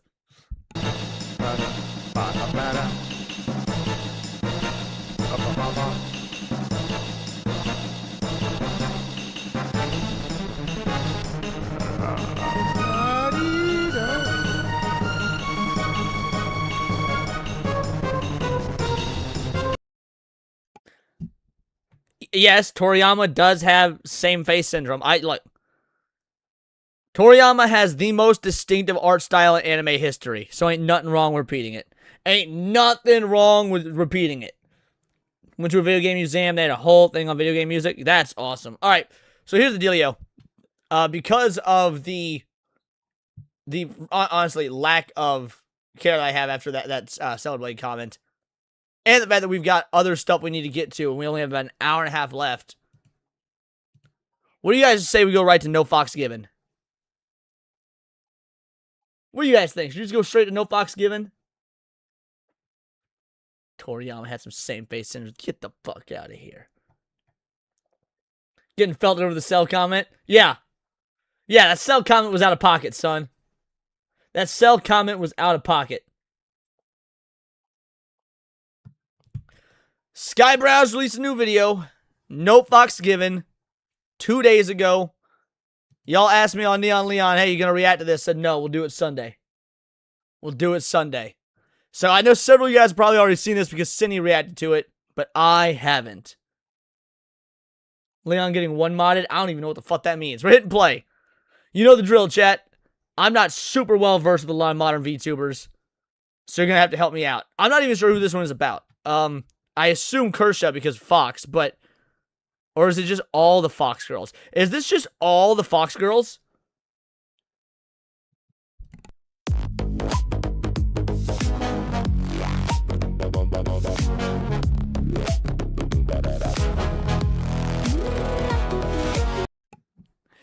You know what, Fox? I just assume at this point Cindy's gonna be in all of them. I just assume at this point Cindy's gonna be in all of them. But you know who's not gonna be in this? You know who I know is not gonna be in this? Fucking Nyara. That loser ass Klaus Nyara.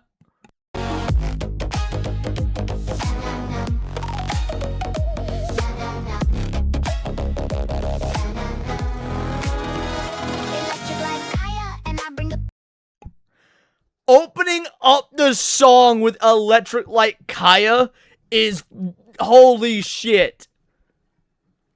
Just starting off out the gate throwing shade. Electric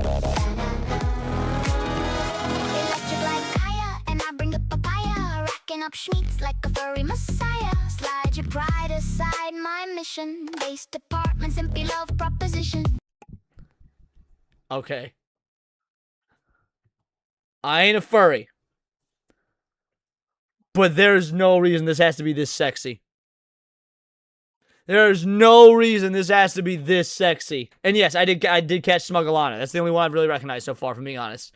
Alright, let's keep going. Nonsense without contextual, a flaming paradox, a spectacle, like intellectual over sexual, but we wanna keep it respectable. No, they don't. No, they don't. And I mean that in the best possible way. They don't want to keep it respectable. And I respect that they don't want to keep it respectable. It's time to bring out the furry chart. We don't need no charts. We just leave the charts in the back. No charts. Given, I lit the flame I was given. Ring. Is this Lifu? Bro, is this Lifu's first time in a Skybrows video? I don't know if I've ever caught Lifu in a Skybrows video before. There's all the reason, Leon. No, Dax, there's not. I'm good enough without the chart. I think Lifu has been in 1 or 2. Okay. So she has been. I don't know that I've ever noticed Lifu in a Skybrows video. That's awesome. Ding ding, what does the fox say? Truth, yip yap, nothing fake. Okay, simple symbiosis, yeah, you know the way. Alright. I don't know the one in the middle here. I recognize Kershaw and I recognize Smugglana. I don't know the gal in the middle. Unfortunate. I really need to brush up my VTuber lore. Fuzzy tail a day from your kitsune. Quangalang like. That was a good line. That was, yeah, okay. Mizuki is the name of that one? Okay, gotcha, Mizuki. Interesting. Fuzzy tail a day from your kitsune. Quangalang. Even when the song is about Fox gals, you can't not have Leaflet in here. Also, can we appreciate for a moment the art style in this, like this very Final Fantasy X era, like PS2 style renderings of all these characters? This is an art style I missed the hell out of. Where it's like realistic anime, and I don't mean realistic anime in like what Final Fantasy 15 does, or you know, a lot of modern day JRPGs. It's like, just here's an anime art style, rendered just enough to be on a PS2. I really like the art direction that was went with this. Like bro, but they're all no show. Though half them yaps make you stand like bro. Is this her just wiping out NPCs? Yeah. Okay, nice. So we got Leaflet just bringing down the fucking banhammer on NPCs. Excellent. Oh, no show. Though half them yaps make you stop like. Oh, we got a change up.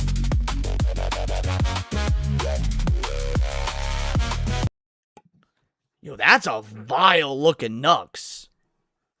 God damn. And for all y'all that said in my video that Nux looked too blue, he made Nux even bluer than me. Dude. This is ridiculous. Nux looking like a straight villain. Yeah, Michael says it in chat. Nux looks evil. He looking like a straight villain, dog. The goddamn blue Jew. Now they're coming for my jugular, 'cause I'm just a little jugular. Rhyming jugular with chudular is so stupid in the best way. Like, in the book How the Grinch Stole Christmas, Dr. Seuss had to change the word chimney to chimbly for it to rhyme. This is some Dr. Seuss ass shit right here. Jugular to chudular. Skybrows is spitting them Theodore Giesel bars, them Theodore Giesel rhymes. That's crazy. Powder? I don't know if that's Powder or not. I'm only tangentially familiar with Powder. Purity spiral diced into division. No cap cuts, a clean incision. Snowflakey tears for a living. You know it's no fox given. Can't help but speak with precision, 'cause the derision keeps me driven. So I'm really, one thing he's doing this, and it's probably because there's only a limited number of Fox-oriented VTubers who are base as fuck that you can pull from. But as opposed to a lot of his videos where it's like just a conglomeration of a bunch of different characters, this one seems like it's probably the same 10 or so over and over, which is good. Like I'm saying, it keeps the theme on there. I actually like that change from here. See if you can name all 50 random cameos, which I mean, I still love doing that. That's still an absolute blast. But to keep this sort of narrative through line and artistic and visual consistency of here's more or less the same ones over and over, but in different positions, doing different things. I like that. I like that change. I like that choice. Fox given, no more shame, nothing hidden. Ring ding ding, what does the fox say? Oh my god, spicy take, okay.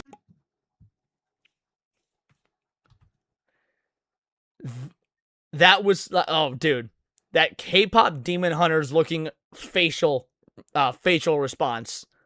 And that's not, again, that's not a knock. I love K-pop Demon Hunters. Yes, this is a nice pause. I agree.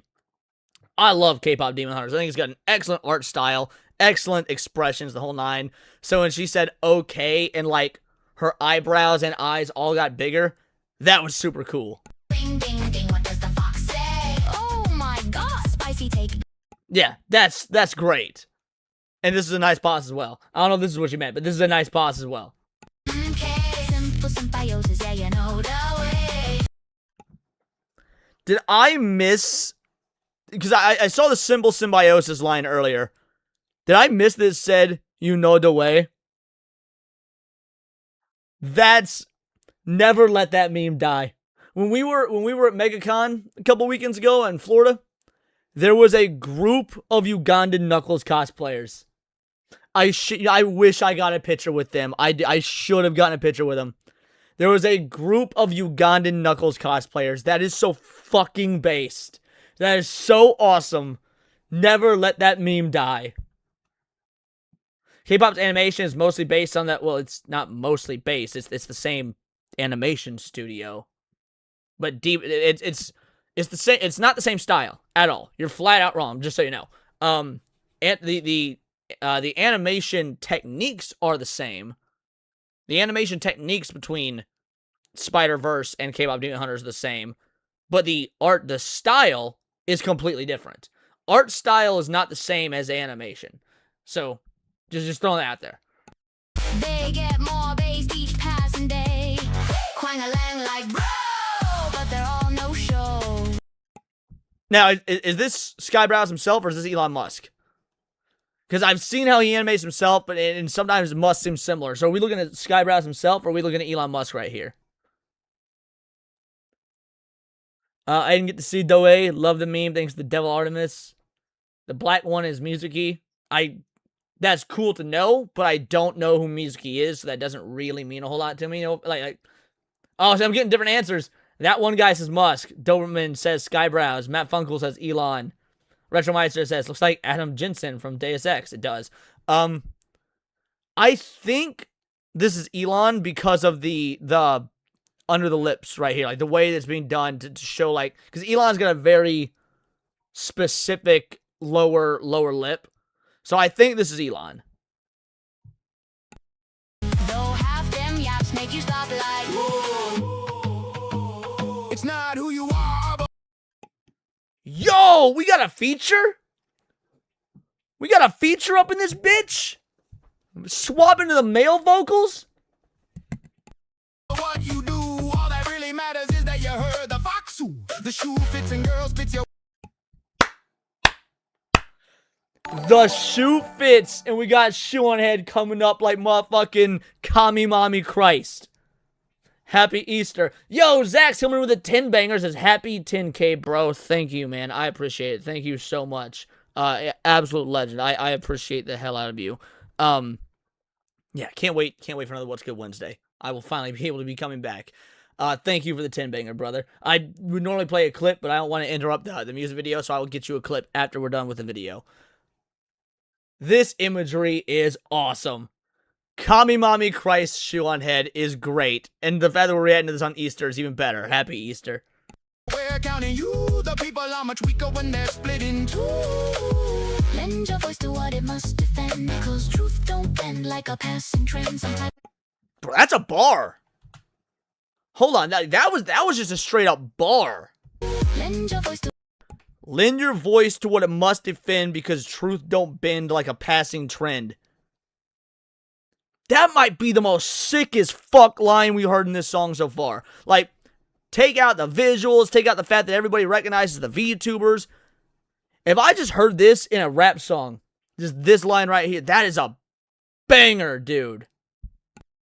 what it must defend, cause truth don't bend like a passing trend. Some type of way you feel, I appeal with the real spiel's been stamped by the common seal. No fox given, it's not a hard decision. Ring ding ring, what does the fox say? Moon your business, foxu, don't play. Simple symbiosis, yeah, you know the way. Fuzzy tail a day keeps the cray at bay. Quang-a-lang like bro, but they're all no show. Though half them yaps make you stop like shake those tails in the air like I was wondering when we get the Asmongold cameo. This is terrifying. Bro, this is terrifying. Homie coming in looking like, return the slab or suffer the consequences. Like, we all know that. That was the most terrifying episode of Courage the Cowardly Dog that ever existed.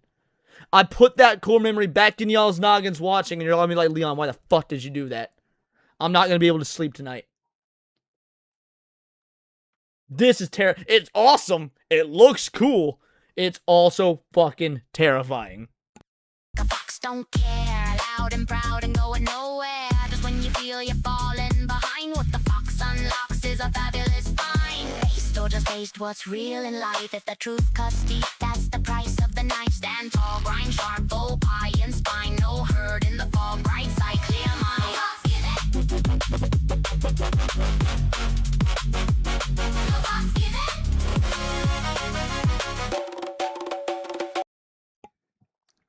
JD advanced on the bongos, baby.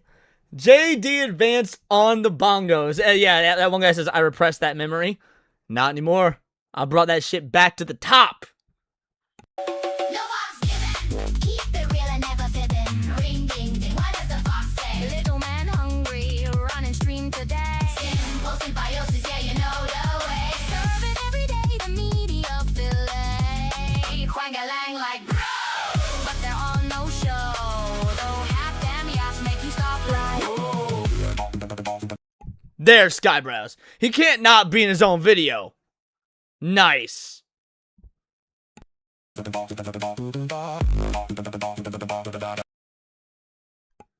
This one looks familiar, but I don't know it. Maybe?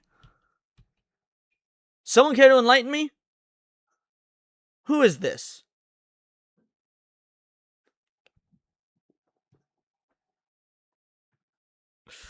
God, that's so fucking awesome. God, that's so fucking great. I could not be more proud. Come on, what? Return the slab. Oh, is it something like curse? Not suffer the consequences?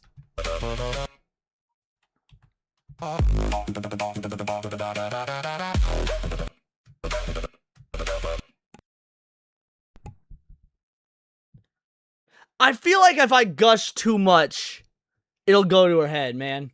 No, it is. It is. I was fucking around. It's Cinny. Or if it's not, then she needs to sue a motherfucker for trademark. Cause yeah, no, this is Cinny. Now I feel like if I gush too much, it's gonna give her a big fucking head. She's already like halfway to passing me sub-wise. She's already gonna eclipse me. I need to keep that bitch in check. But between you and me, chat, I'm so proud of that hoe. I'm so proud of that fucking bitch. And tonight, because the chest was too small. No, that's the cybernetics. Tonight, when her and I hang out and we watch anime, I'm not even gonna bring this up. I'm not gonna tell her how impressed I am. I'm not gonna tell her that, oh, dude, you're killing it. I'm proud of you. I'm gonna say, why the fuck are you late to hanging out and watching anime?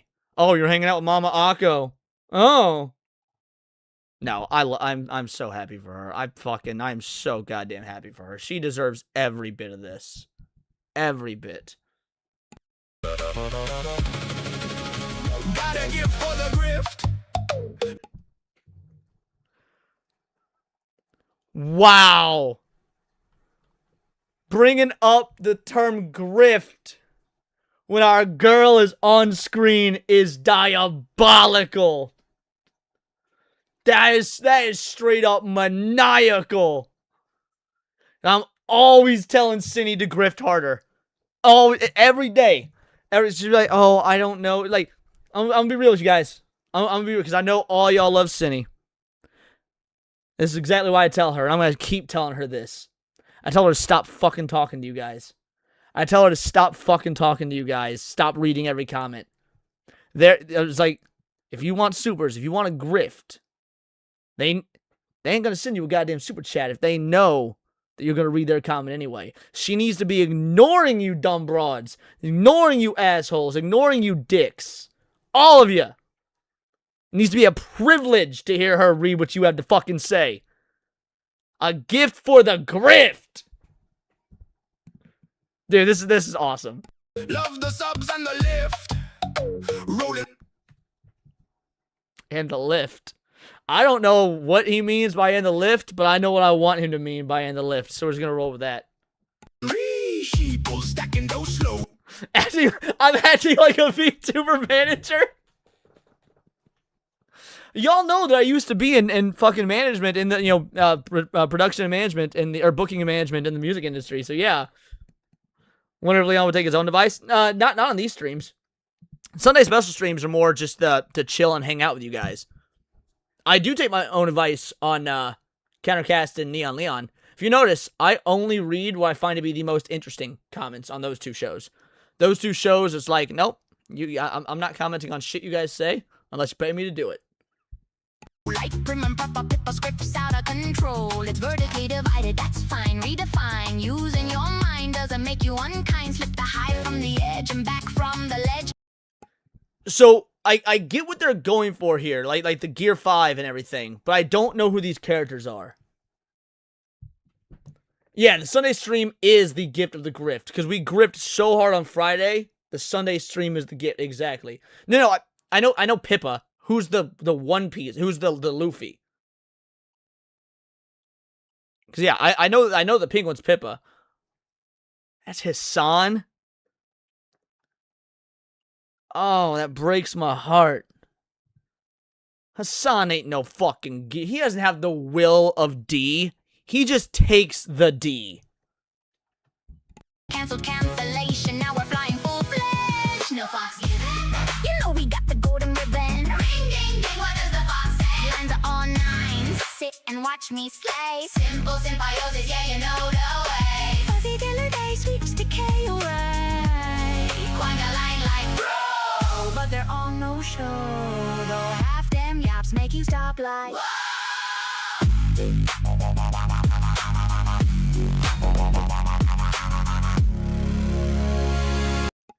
Is that Fillion? I don't know. I'm only tangentially familiar with who Fillion is as well.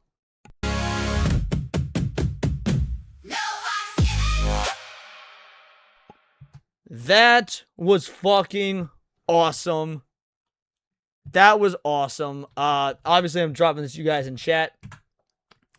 Dude, I cannot be more proud of Cinny. And to be fair, we've been doing these Skybrows reactions since before Cinny joined the Skybrows Cinematic Universe, so it's not just that. The song itself was a banger. That's probably my second favorite song he's done, actually. If I'm gonna be real, I think that might be my second favorite one after the most recent one, the one he did with his mother. Like, that one really got me. That one really stole it for me. He just keeps getting better in the music category. Like, the visuals are awesome. What you can do with AI, all that's awesome. That's never going to not be visually entertaining. But the musical aspect is what really matters at the end of the day, because that's what's going to stick. That's what's going to make it work as, hey, I don't want to just watch the video and point out thing I recognize as if this is Avengers Endgame. I want to actually, like, pop on the song by itself on Spotify or whatever. That was man. Some of the disses in that opening with the Kai line, the truth is not a trend, the truth don't bend like a trend or whatever. Like, there were some lines that were just fucking, that were bars. It wasn't just internet meme culture. Well, I guess the Kai line is kind of internet meme culture, but some of those were just straight up eclipsed the internet meme culture aspect of it.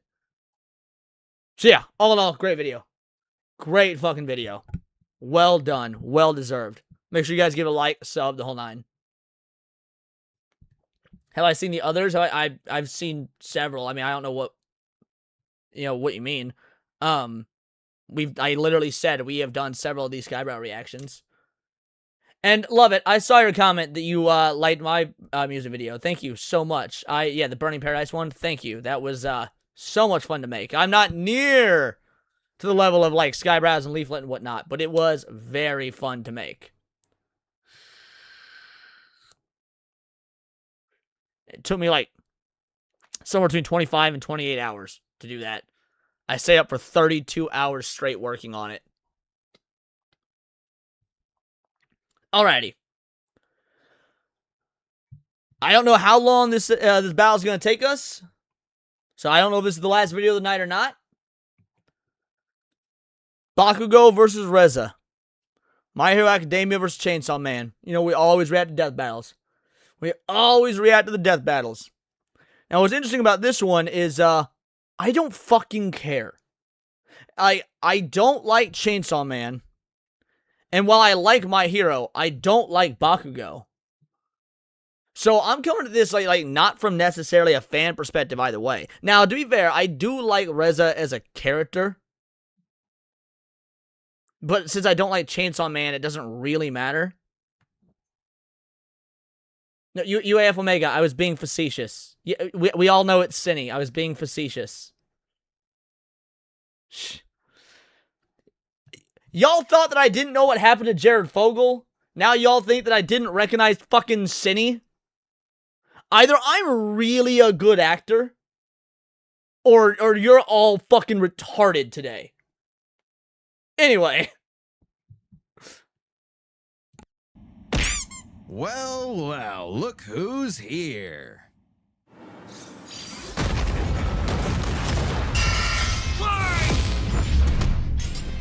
Bakugo versus Reze, the god of explosions versus the bomb devil. He's Wiz and I'm Boomstick. All right, so taking our bets, obviously, who we think gonna win. Now, if you've seen this, no spoilers. If you've already seen it, no spoilers.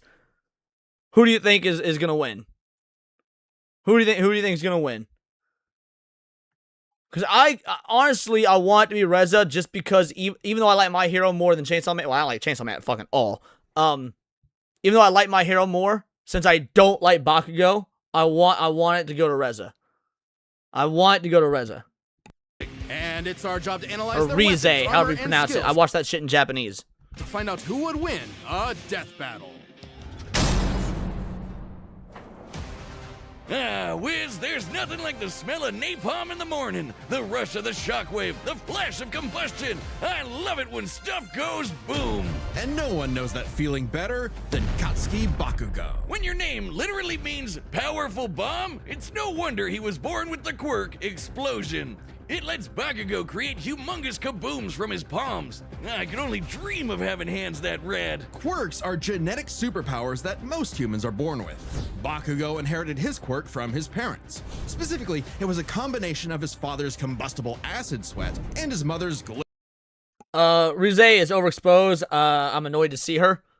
See, if I don't know if she's overexposed or not because I don't like Chainsaw Man, so I don't keep up with Chainsaw Man discourse or anything like that. So she might be overexposed, but I'm not being exposed to it because I don't know, or because I don't like Chainsaw Man. You know what Bakugo's name means? Well, they just said it meant something like big explosion or something. A human facing a devil. It is human. He's got a quirk. They're superhuman, but yeah.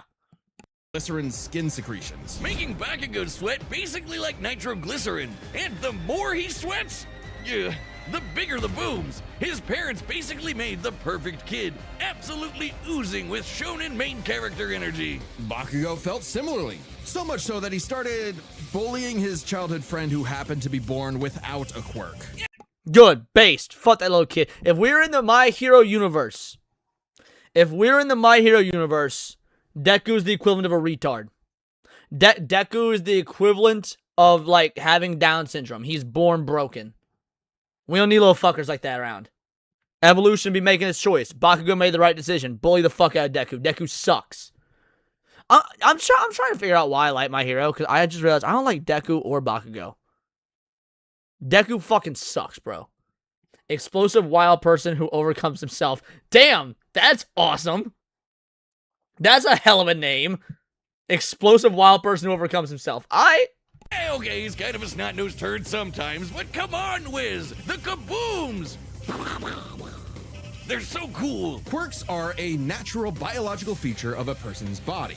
In the same way that we don't really think about walking or breathing, Bakugo's explosions became like any other limb, especially with his rigorous training. Bakugo quickly picked up on how to use his explosions to obliterate anything in sight, block attacks, launch himself around, and quickly maneuver in midair at hypersonic speeds, which requires a ton of...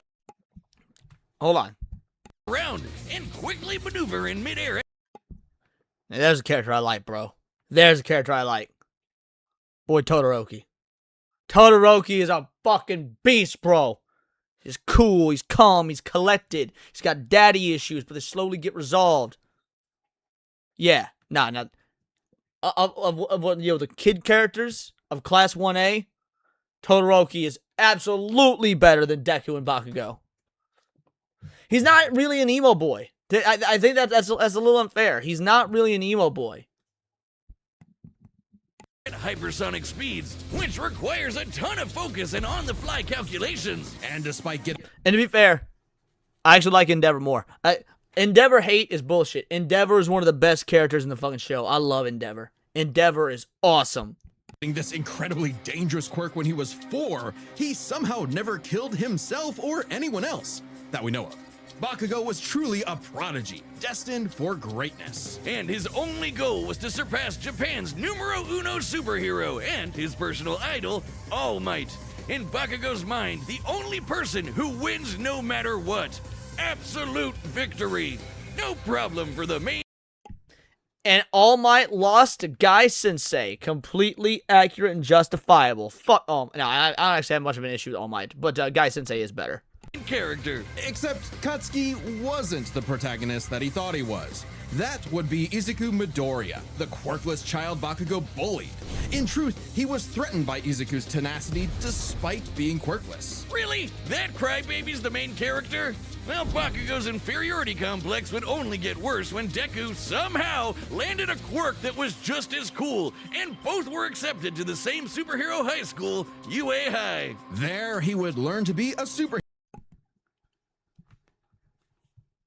Right here, we have the 3 most underrated characters. The 3 most underrated characters, baby. Especially Earphone Jack. She's awesome.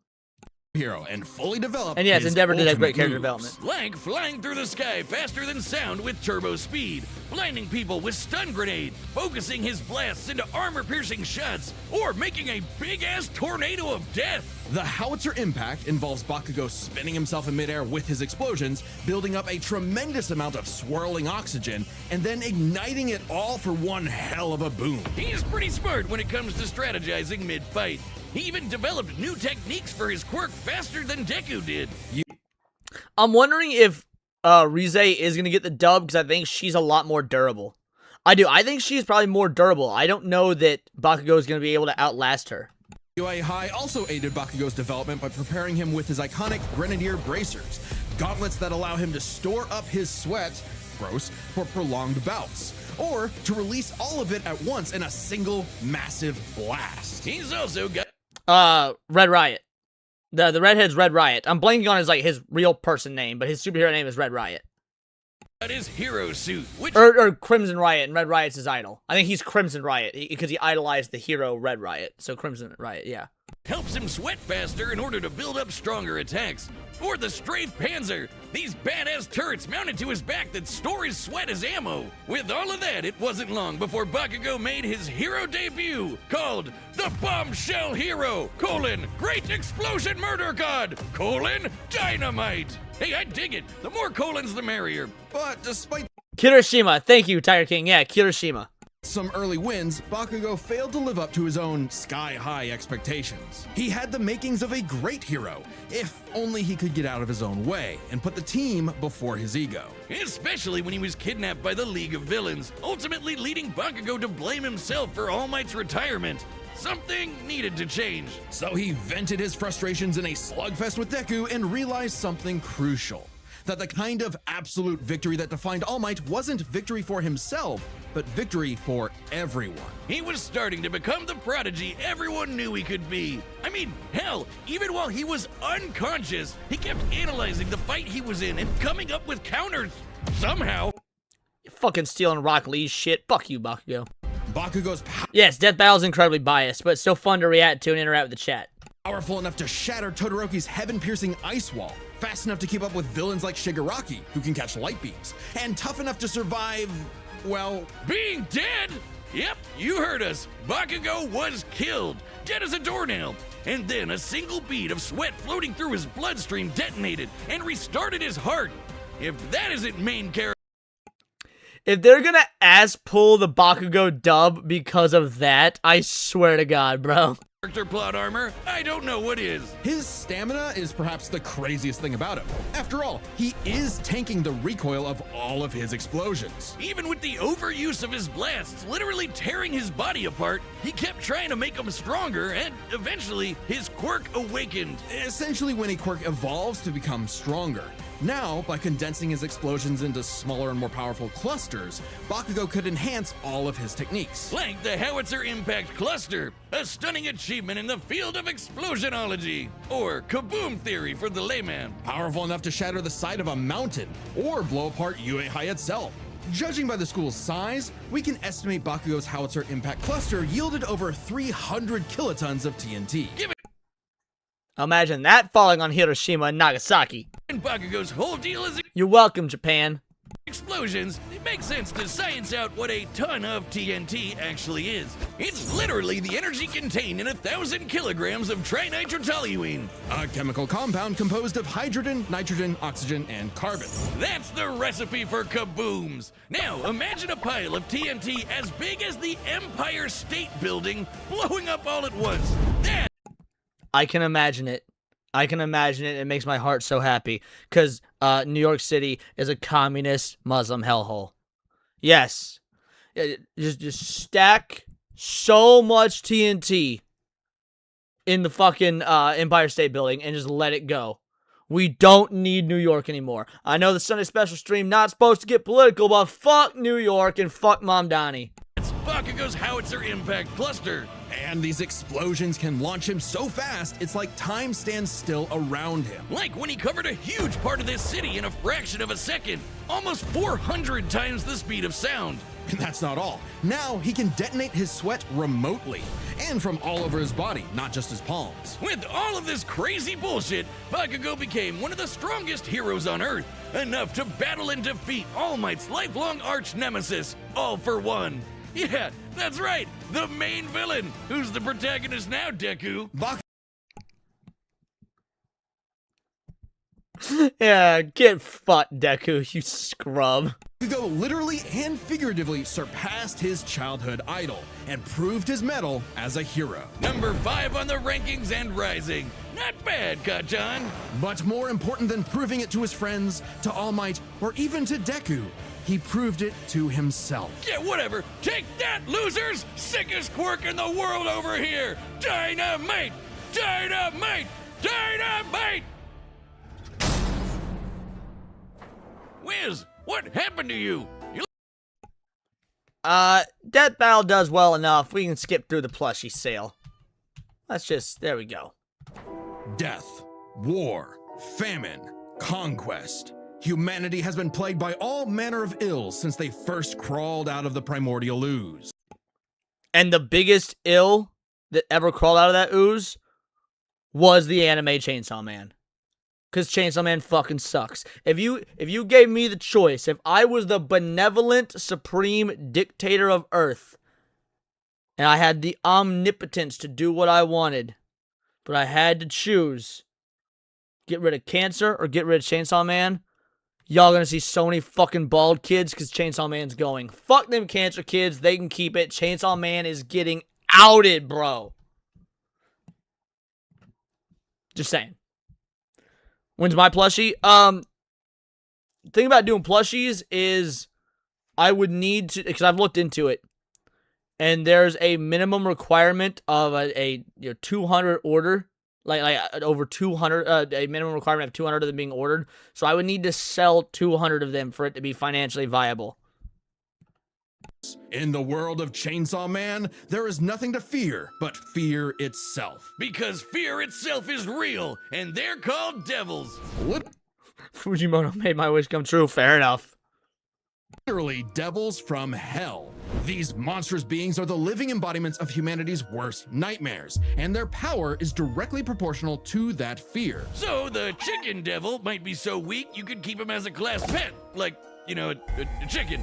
But what about the bat devil, or the ghost devil, or the devil embodying man's fears of one of the greatest weapons it's ever created, the bomb devil? Little is known about the origins of the bomb devil's current host, Reze, if that even is her real name. She might look cute and kawaii, but she's actually a Soviet assassin trained from birth to be one of the deadliest killers on the planet. So, I forgot about that whole Soviet part. I take it back. Even though I hate Bakugo, I want him to win. I do. Because we ain't giving the dub to no fucking godless kami. We ain't giving the dub to no godless fucking kami. Basically a Black Widow. A cold and lonely existence for anyone, but quadruply so in a world as effed up as this. But all Reze wanted was a safe, normal, quiet life. As much...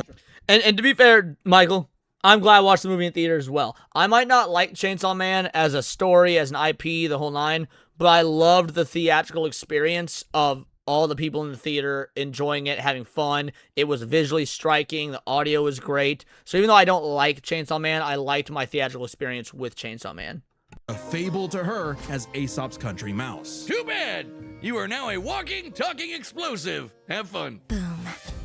At some point, the girl known as Reze was implanted with a fragment of the Bomb Devil and became a hybrid, a human possessing a devil's powers without sacrificing their humanity, transforming their body into a living weapon. As a hybrid, Reze's strength and speed are way crazier than a normal human's, and with her martial arts training, she's a force to be reckoned with up close.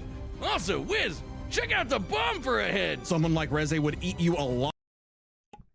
Don't care about bomb for a head. It's not as cool as this for a head. Bro got a goddamn revolver as a head. Way cooler. Way cooler than a fucking bomb for a head. Bomb is like an 8 on the cool scale. A revolver? Nah, that's a 10. Yeah. Remember that? No Gun's Life is a definitely top 20 of all-time anime for me. All-time top 20. Bomb for head's cool. Fucking revolver's cooler. Live, literally. Should devils like Reze take any damage whatsoever, they can heal by consuming blood. And that lets hybrids survive some pretty insane stuff, like having their limbs torn off, getting bisected clean in half, or being roasted alive.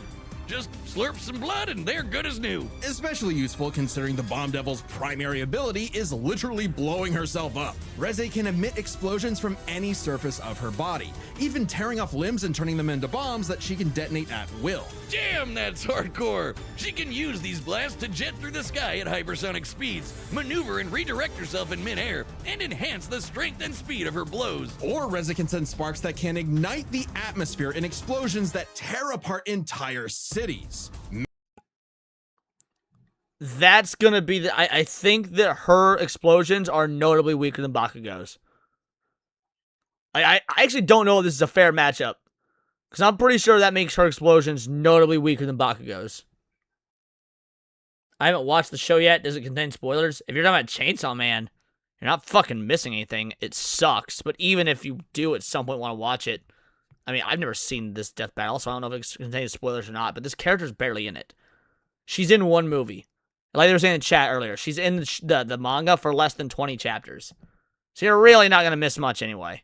Making herself stronger, the more fear her wanton destruction creates. As long as the area around her is dry enough to maintain ignition, Reze can create as many explosions as she wants, non-stop. She can even turn her own body into different types of real-world bombs to massively enhance their power. Like transforming her leg into a torpedo, or her apron into dynamite. Every single inch of Reze is a living weapon. This made her feared across the devil world as one of their mightiest warriors, and the perfect choice to assassinate Japan's newly acquired devil hybrid, Chainsaw Man. You see, you might not think chainsaws are all that scary, at least not compared to bombs, but the Chainsaw Devil is special. Any devil the Chainsaw Devil consumes becomes deleted from reality, retroactively erased from humanity's collective consciousness. And here I thought chainsaws were for boring stuff like trees. I will not tolerate the word boring and Bruce Campbell being on screen at the same time. That, my dude, when God made the 10 Commandments, there was an 11th commandment, and it's thou shalt not disparage Bruce Campbell. And then Moses fucked around and cut that shit out. So Moses sucks.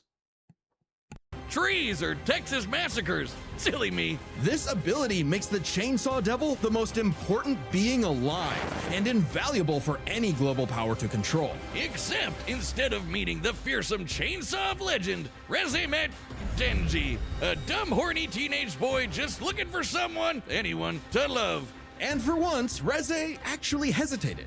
Rather than immediately kill her target, she got to know him and found they weren't so different. Both were used as tools of the state, as weapons of war rather than people. A kindred spirit in a hostile world, Denji wanted to drink up as much of the excitement of life as he could. Would you one day make a video on why most modern anime are mid?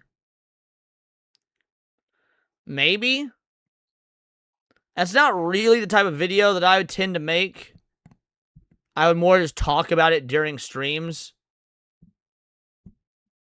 And I don't think that most modern anime are mid. I've mentioned this on stream before.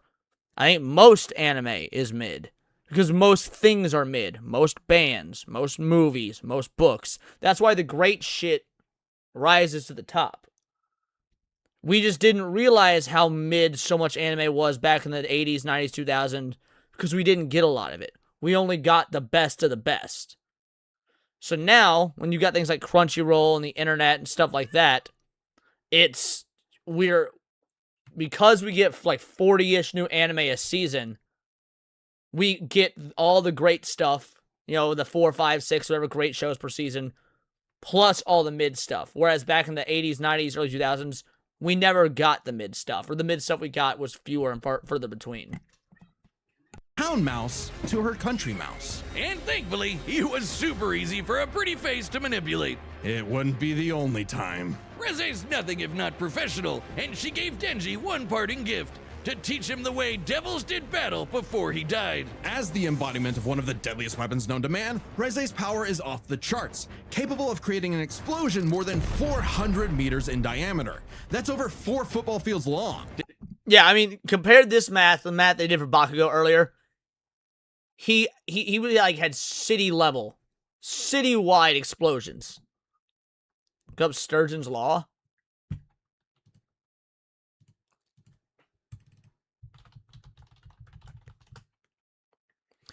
The adage that 90% of everything is crud, or crap, popularized by science fiction author Theodore Sturgeon in the 1950s, suggests that the vast majority of works in any field, books, films, products, are of low quality, while only 10% is high quality, implying one should focus on the...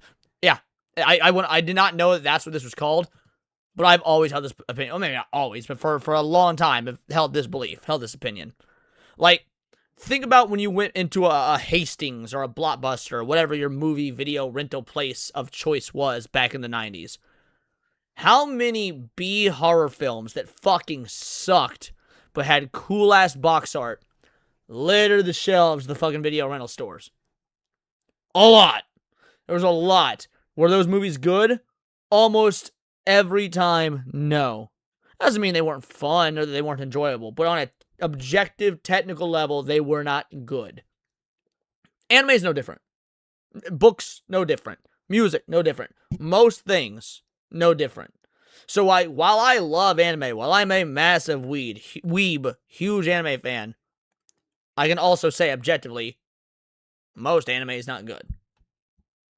To have a blast that size, you'd need to be exploding with over 2 kilotons of TNT. More than comparable to nuclear weapons, which is really impressive considering Reze is not the devil of nuclear bombs. That's apparently an entirely separate thing. Despite her bombs being technically conventional, they're just that strong. Likely comparable to other powerful devils like the Gun Devil, who could travel across the world and kill millions of people in 5 minutes. That'd be over 500 times the speed of sound. She's even stronger than the Yo, Badger, shout out. Really good anime video released early on. My cameo was my favorite part. Probably has been in it. So you weren't watching my stream last night, apparently, on Friday. Because before I played the video, I specifically said, hey, Badger, if you're watching, I want to let you know, I tried to get a model working for your character in the video, but I couldn't get it done because the way you have your model in all your thumbnails. If you'd have been watching my Neon Leon, you'd have heard me say before I even started the video, you're the one person I couldn't get in that I wanted to so fucking bad, but I couldn't get the AI to work it right. Bet you feel differently now, son! Typhoon Devil, a sentient city-spanning storm. The literal coughing baby to her hydrogen bomb. Unfortunately for Reze, Denji took her lessons to heart and proved he was more than a fitting host for the Chainsaw Devil. He whooped her ass, but spared her life. Gay but respectable. Yeah, so what I did for most of the folks on that is I pulled images for, like from their thumbnails and stuff. Like Niap, super easy from his thumbnails. I pulled just real images of Katie and Andy from their streams. Your thumbnails are so jam-packed with all of us and all the characters and all the topics. Every time I try to generate an image or generate a moving of those images, it was pulling other stuff from your thumbnails. I could not get it to fucking work because, again, no big deal. Your thumbnails are clearly good. People watch your show and everything, and it's awesome. But yeah, because of the way I was pulling the images, the AI just couldn't work with your fucking model because it was pulling, put Green Lantern stuff in there and Superman, and sometimes it would throw me or Moxie or like whatever it may be. So yeah. Yeah, unfortunately, yeah, but you're the one person that's not in it that I'm really bummed isn't in it. Did isolating Badger himself not work? I couldn't get Badger isolated. So if you look at Badger's thumbnails, sorry, we're taking a brief detour to explain this. So if you go the Angry Badger and you go to live, oh shit, stop that, bitch. And you look at these thumbnails. So I didn't want him in the fucking Green Lantern thing. So I was scrolling through. They're all in these different outfits, but I can't isolate because he has almost no visible body. Like here, he's covered up by the Fallout stuff, by Tech Rat. Here, you know, he's in the Santa outfit. That wouldn't have made any sense. Pulling this from here, it's just it doesn't work. So yeah, because of the way Badger's thumbnails are, I sadly could not get it to work. So hopefully I'll be able to do something different in the future and get Badger in one of those, because I plan to make more. They're a huge slog. That again, that took me like 28 hours to make, but it is what it is. Just in case her seduction wasn't a total act after all. But it wasn't meant to be. Whether Reze chose the safe life of the country mouse or the exciting life of the town mouse, there are hungry cats everywhere. Oh, Makima, what I would give to find someone to kill you. Reze's dreams of... Yeah, in the bitch of the bunch, Valhalla, is I actually have an image I made of Badger with him as a Jedi Badger with a lightsaber and shit. But I was trying not to put Star Wars imagery in there because it was, you know, it's supposed to be anime. Even the stuff of the dualies in their space pods is actually less Star Wars and more like Gundam and whatnot. Do better, Leon. I'm slowly learning with the AI video creation. I'm no Hypno, no Leaflet, no Skybrows, but I'm slowly learning. Freedom were never realized. She simply changed hands from one cold, unfeeling entity to another. And this time, there was no escape. She was a weapon, a symbol of man's bottomless capacity for malice and self-destruction. A living bomb. The battle's about to start, and I hope you've got something good to hear these kabooms with. Like, alright, yeah, we are skipping the sponsorship because I don't care about Raycons. Especially after they were shitting all over Raycons in stream the other night. Alright, guys, final bets before we actually go into the fight. I think Bakugo, I changed my, no, I said at the beginning I thought Bakugo was going to take it even though I want Reze. Well, I don't even want Reze now because I forgot she's a godless kami. So my bet's on Bakugo. Anybody else? Bakugo or Reze? Let me know in the comments. Let me know in the chat. Let's go. Through all possibilities. It's time for a death battle!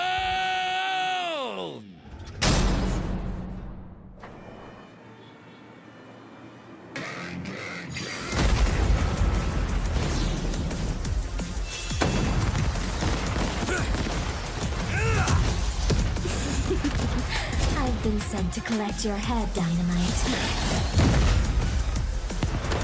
Better villains than you have tried, lady. You tell your bosses that after I send you back in a coffin! Is it just me or is that actually too nice for Bakugo? That's too nice. I have no bets. Death Battle is biased. Fair enough. Reze, because girl power, you might be right. After what they do with Buffy and Blade, you might be right. But yeah. I think Bakugo is actually being too nice right there. How would I tell them that if I was already dead? Wow, you're quick. Shut up and die!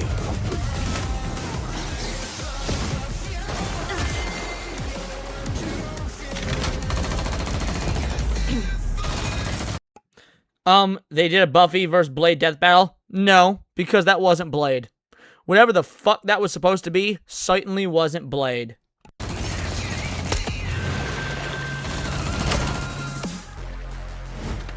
Oh, damn!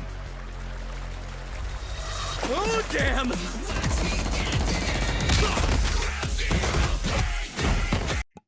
I do not like this art style change. This, see, Dax, you say that. I think this right here looks like... It was looking great up until this. This looks like shit.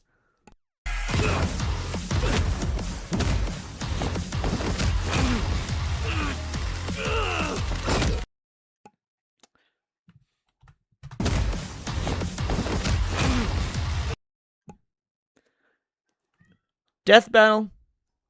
Y'all know what you're doing. There's gonna be some motherfuckers that are going to this. Some motherfuckers gonna go into this.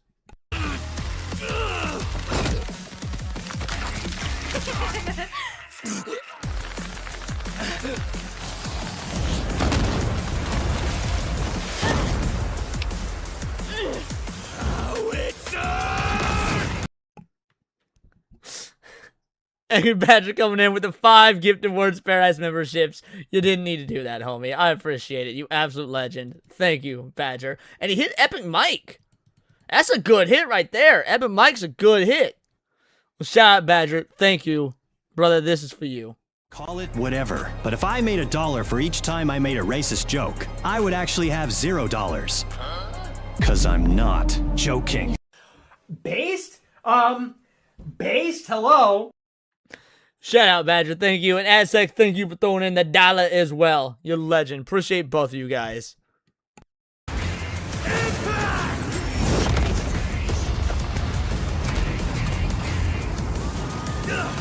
it or lose it, people! Save me, Dynamite! Let go of me! That's probably the most in character Bakugo has been so far. That was absolutely in character.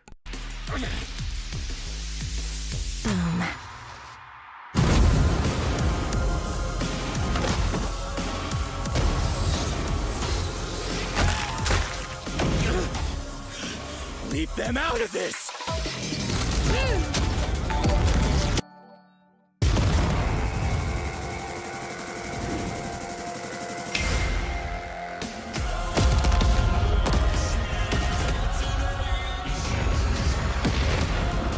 what it's worth, Dynamite, your blood was delicious. I told y'all they were going to use that dumbass sweat into the heart thing. That is such a cop-out. Even if I want Bakugo to win, that's a fucking cop-out way to do it. You bit off a bit more than you could chew. My blood isn't the only thing you drank. It's my sweat you should worry about, dumbass!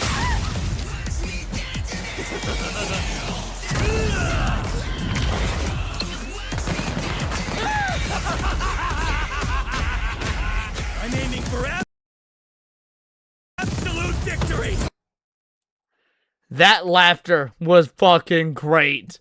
Most creative ending. Yeah, Bakugo's got this in the show, and I know how these fights are paced. Howitzer! Impact! Cluster!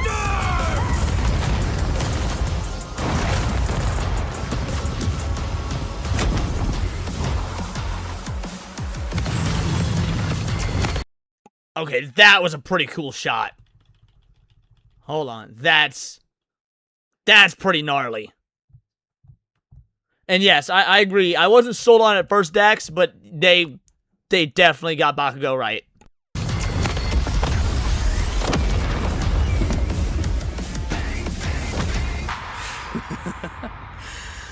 Scratch that. Not enough for a coffin. Alright, well done. The track was a banger, too. The track was absolutely a banger. Oh, Denji, we're so sorry to hear about your girlfriend that passed away. She gets 5 big booms. Boom! Boom! Please just shut up. On the surface, these two seemed evenly matched. They really didn't, though. They really didn't seem evenly matched. Like, from the beginning of Bakugo's explanation, I could not think of anything that Reze could do. And like we were saying earlier, she's only in 20 chapters or less of the manga. She's in 1 movie. Bakugo has an entire series of development. Like, this was no fucking contest. So let's break this fight down into 3 categories: their speed, their stamina, and their firepower. First up, let's talk speed. Both Bakugo and Reze could rocket through the sky at hypersonic speeds and maneuver and redirect themselves on a dime in the middle of fights. To the casual observer, at least, they'd seem to be on par with each other. So, yeah, Bakugo is My Hero Academia. Yes. we have to look at the people they've fought to compare. Reze has battled Chainsaw Man, who could match and defeat someone using the Gun Devil's power. The same Gun Devil that could literally fly around the world, killing millions of people at over 500 times the speed of sound. Impressive, but compare that to Bakugo fighting Shigaraki, who could react fast enough to catch Is there another character Bakugo would be better matched with? Let me think for a moment. That is an interesting question. Another character who would be better matched to go against Bakugo. Trying to think about like other characters that are explosion based. Like that's their whole shtick. I mean, I guess that doesn't necessarily have to be the case. Oh, well, hello there, Valkyrie. Hi, come on. Come on. There we go. Hurry up. Anyway, Explosion Demon from Yu Yu Hakusho. I don't remember that character, which means they're probably not prominent enough for it to work. Yeah, okay, you know what? See, Winnick says Gambit. Gambit's a good answer. Yeah, Gambit from the X-Men versus Bakugo is actually a really good answer.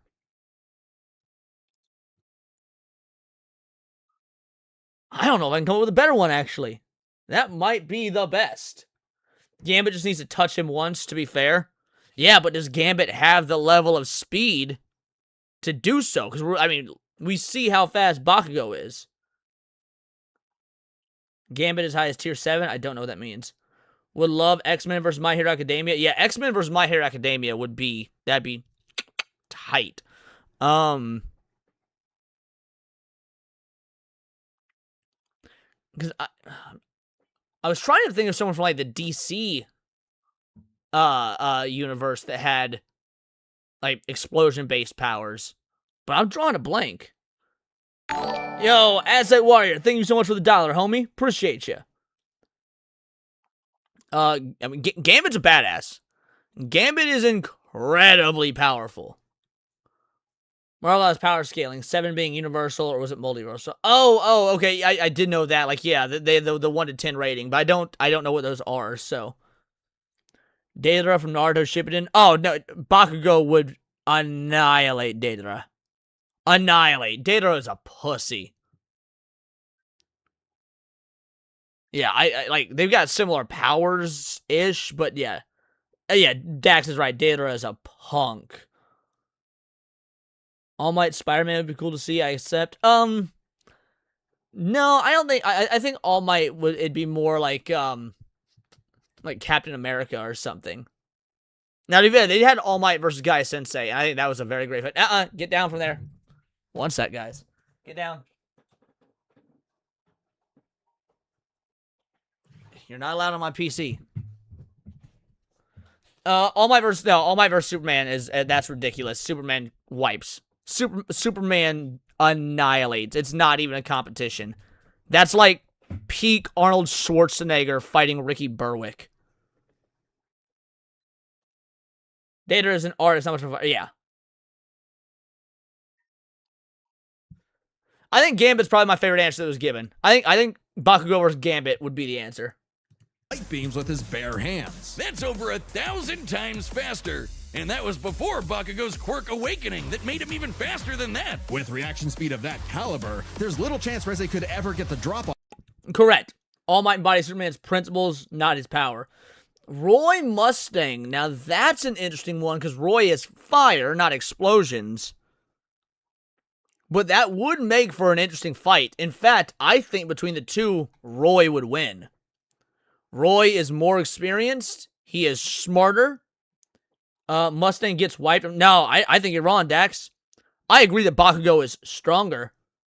I think that Mustang is absolutely the more cunning warrior. And I think that will lead to victory. I think the Mustang would win because he is more calm, cool, collected, and he is a more seasoned soldier. Bakugo would get in his own way. I think Bakugo would get in his own way. on Bakugo, and would likely be forced to play catch-up in a duel. Speed goes to Bakugo. However, speed doesn't matter if one couldn't truly hurt the other. A big part of this fight is their stamina. Bakugo's durability is mind-boggling. He's survived being impaled through the torso and has even brought himself back to life. But unlike Cunningness is great until you get speed bliss and your own glove blown off. I'd like to see the fight. I would. I'd like to see Mustang versus Bakugo. Reze, his stamina does eventually hit a limit. Every explosion he makes whittles him down just a little bit more and uses up more and more of his sweat. Without a break, he can eventually run out. Whereas Reze can effectively create bombs without respite and from a distance. Unlike Bakugo, who usually likes to get up close and personal. Mustang pull someone if he had Hawkeye spotting him. Reze, yeah. Reze versus Reze, just because it sounds good. That's what I want to see. Furthermore, her devil hybrid physiology gives her an actual... Yeah, and that's why I do the Death Battle reaction, CE Winnick.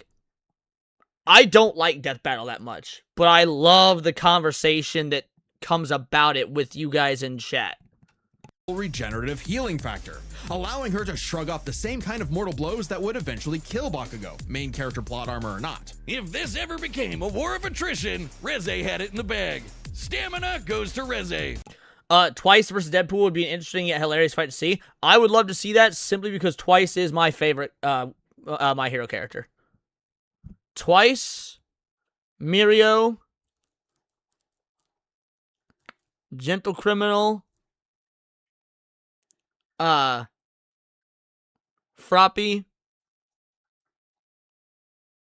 and then probably I'm gonna call her my hero name because I can't remember. Earphone Jack. Why am I what it starts with a J, I'm pretty sure. Fuck, what's her name?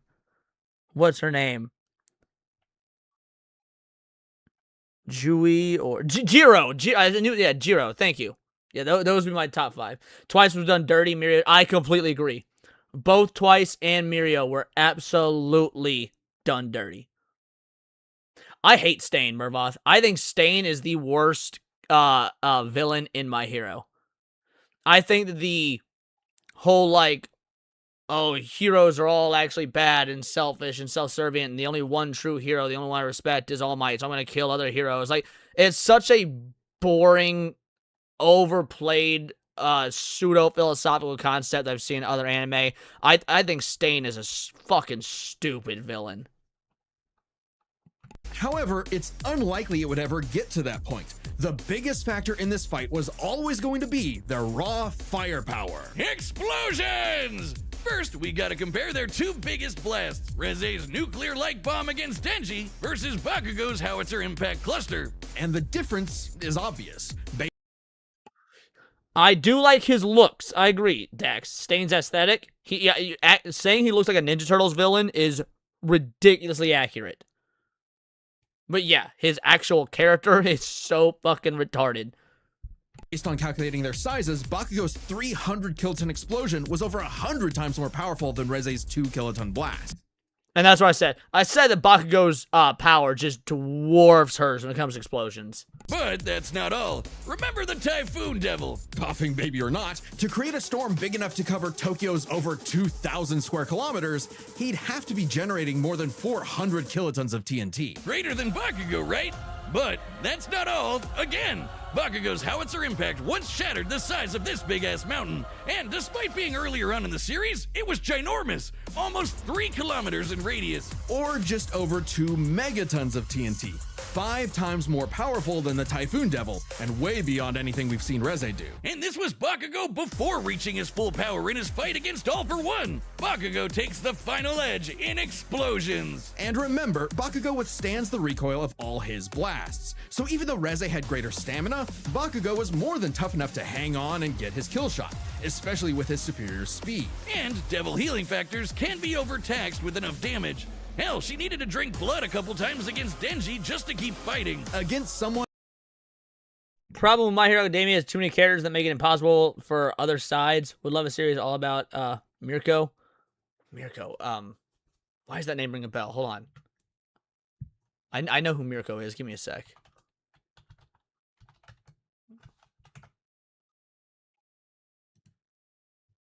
Oh, this chick. Oh, wait, no? Is this correct? Yeah, the bunny girl. Okay. Now, I actually think that My Hero juggles having multiple characters really well. I think that it's... So, the biggest issue I have with My Hero is that I don't like the first couple of seasons. I don't really like My Hero until, like, season 3 and onward. I think the first 2 seasons are pretty fucking weak. And it's only season 3 and onward, once they start introducing more characters, that I actually start to really enjoy the show. The side characters get enough character to fall in love with them, but they don't dominate. Season 4 is my favorite season. Season 4 is my favorite season, and it has, I'd say My Hero juggles its cast pretty effectively, at least compared to most shonen. Bleach, I think, struggles with that. Bleach struggles with that. Naruto struggles with that once you get Shippuden and onward. Yeah, I think that My Hero actually, for once, me and Dax are in kind of absolute agreement. That's rare when we talk anime, but I agree with Dax completely here.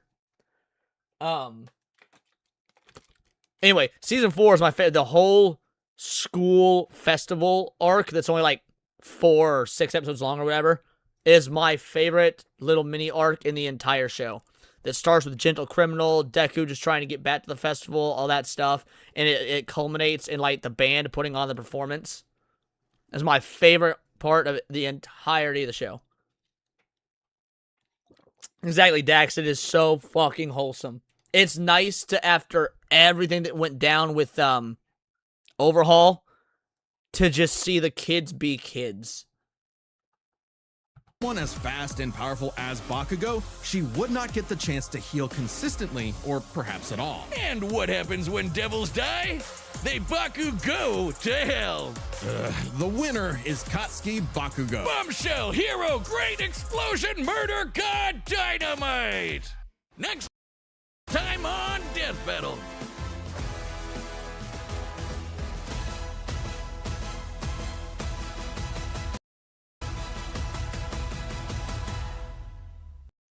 Megamind versus the... Yeah, we ain't watching that one. That one's gay and retarded. Megamind versus Minions is lame and gay and fake and retarded and all that stuff. We're not watching that one. But I will send you guys that. Make sure you give it a like, the whole 9, or a dislike, for all I give a fuck. How would that work? It's Gru, not the Minions. It's Gru. Yeah, Winnick is correct. He says hype for Gru versus Megamind. I don't like Megamind, and I've only ever seen the first... Oh my gosh, what's the name of that movie? Despicable Me. It's fine enough. It's a fine enough movie. I don't really have any desire to see any of the others. Ultimately, it'd be gimmick versus gimmick. Yeah, correct. Tech versus tech. But I can't take characters like that seriously. When I watch Death Battle, I want it to be a battle that I can legit take seriously. And I just don't have that for either of those franchises. But that was great. That was awesome. We got about 15 minutes left. And we still need to do a wheel spin. We have about 15 minutes left. And we do still need to do a wheel spin. Because we didn't get to do one on Neon Leon because it was so... Because we went so long. So, here's what we do. No cartoon. It depends on the... Well, first of all, free flow. Anime or cartoons. Second, it depends on the cartoon character. Dio versus Alucard, that was a death battle years ago. That's an old one. Yeah, I saw it, but I don't really remember it. Pretty sure Dio won. I could be wrong. But yes, what we're doing now, we need to spin a wheel. So for those of you guys that are members, time stop too strong. Yeah. But we get free flow. Just saying Bugs Bunny that doesn't. I would need another character to see if it's valid. If it'd be interesting. It's all about how interesting the conversation is. Anyway, if you guys are members, if you're in the Discord every Thursday, as long as we hit tier 2 on Fridays, which we did this past week, we do a watch party in the Discord. So I need you guys. I've got Hudsucker Proxy on here already. Because that's what Enzo would pick if he were here. Here's the deal, though. For those of you guys that might be new, it has to be a movie I've either never seen or have not seen in so long that is basically like watching it for the first time. Invaders from Mars, 1986. Dog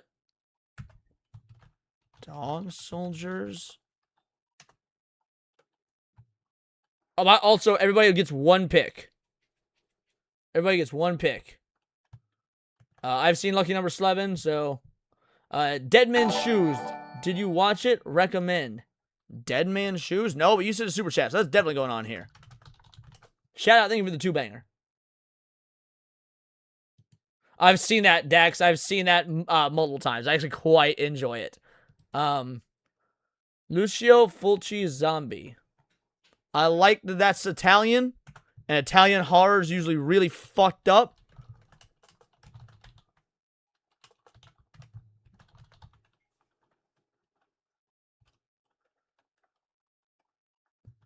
Ichi the Killer?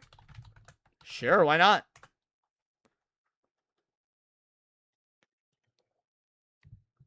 Oh, it is? If you watch Dead Man's Shoes, be your favorite film for a long time. Shoonbucks is no pick for you. Meet the Applegates?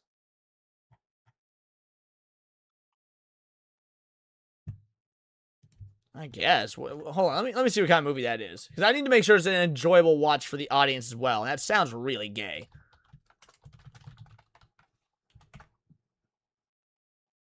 Oh, never mind. No, this would be fun. I can just tell. This would be fun. Never mind. We're good.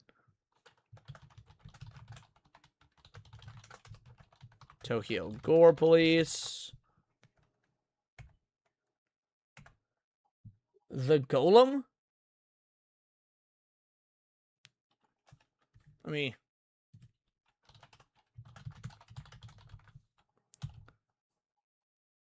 I assume you're talking about this 2018 movie.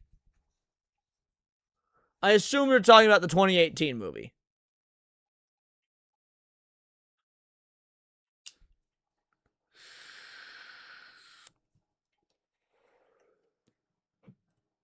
How about... Oh, 1920. Okay. I'm A-okay with that.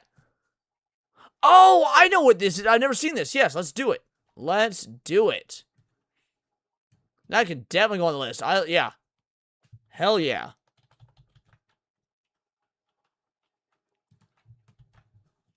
Alright, what are we at? 1, 2, 3, 4, 5, 6, 7, 8, 9. We need one more.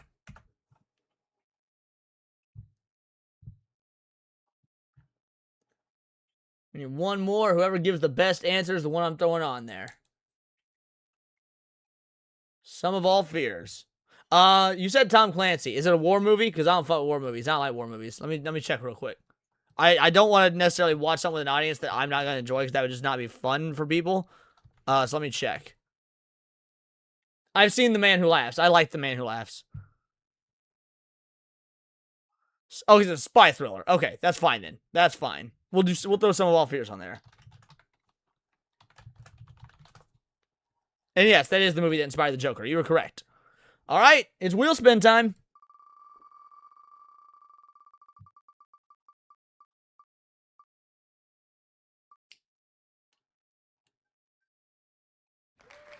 Dead Man's Shoes. Never heard of it.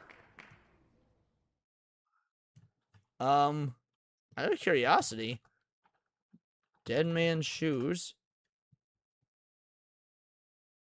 Not rated. Cool. British psychological thriller, revenge tragedy. Shit. Bleak, Derbyshire town. After 7 years in the army, returns to find out what happened to his beloved brother Anthony, who lashed on the local drug cartel. All right. That sounds fun. That sounds brutal. Dead Man's Shoes. That's the watch party movie. Let me send that to my boy who keeps track of movies for me.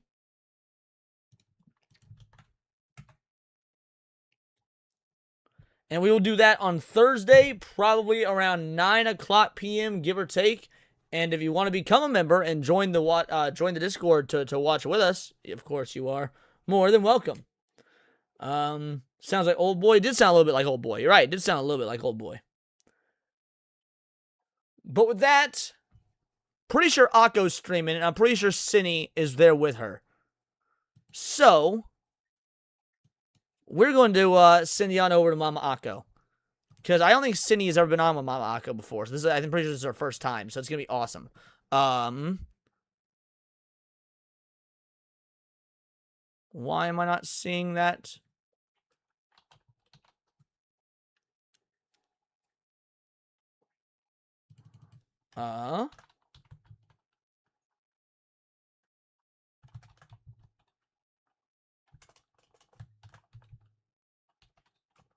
Hold on a sec. Why am I not seeing their stream? It was supposed to start 20 minutes ago. One moment, guys. Let me make sure.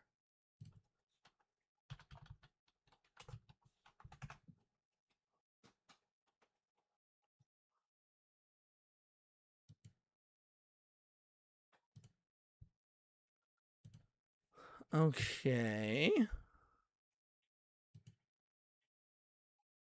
Happy Easter to you as well. Thank you.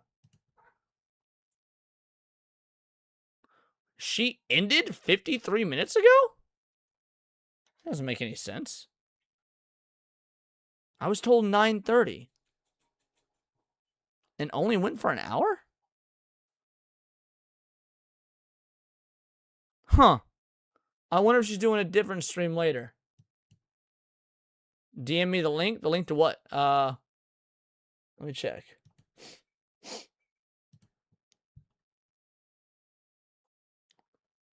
Oh, that's right. It's on Tim Kinsip's. Thank you. Thank you. I forgot. It was on Tim's channel. You are a legend, Dax. Thank you.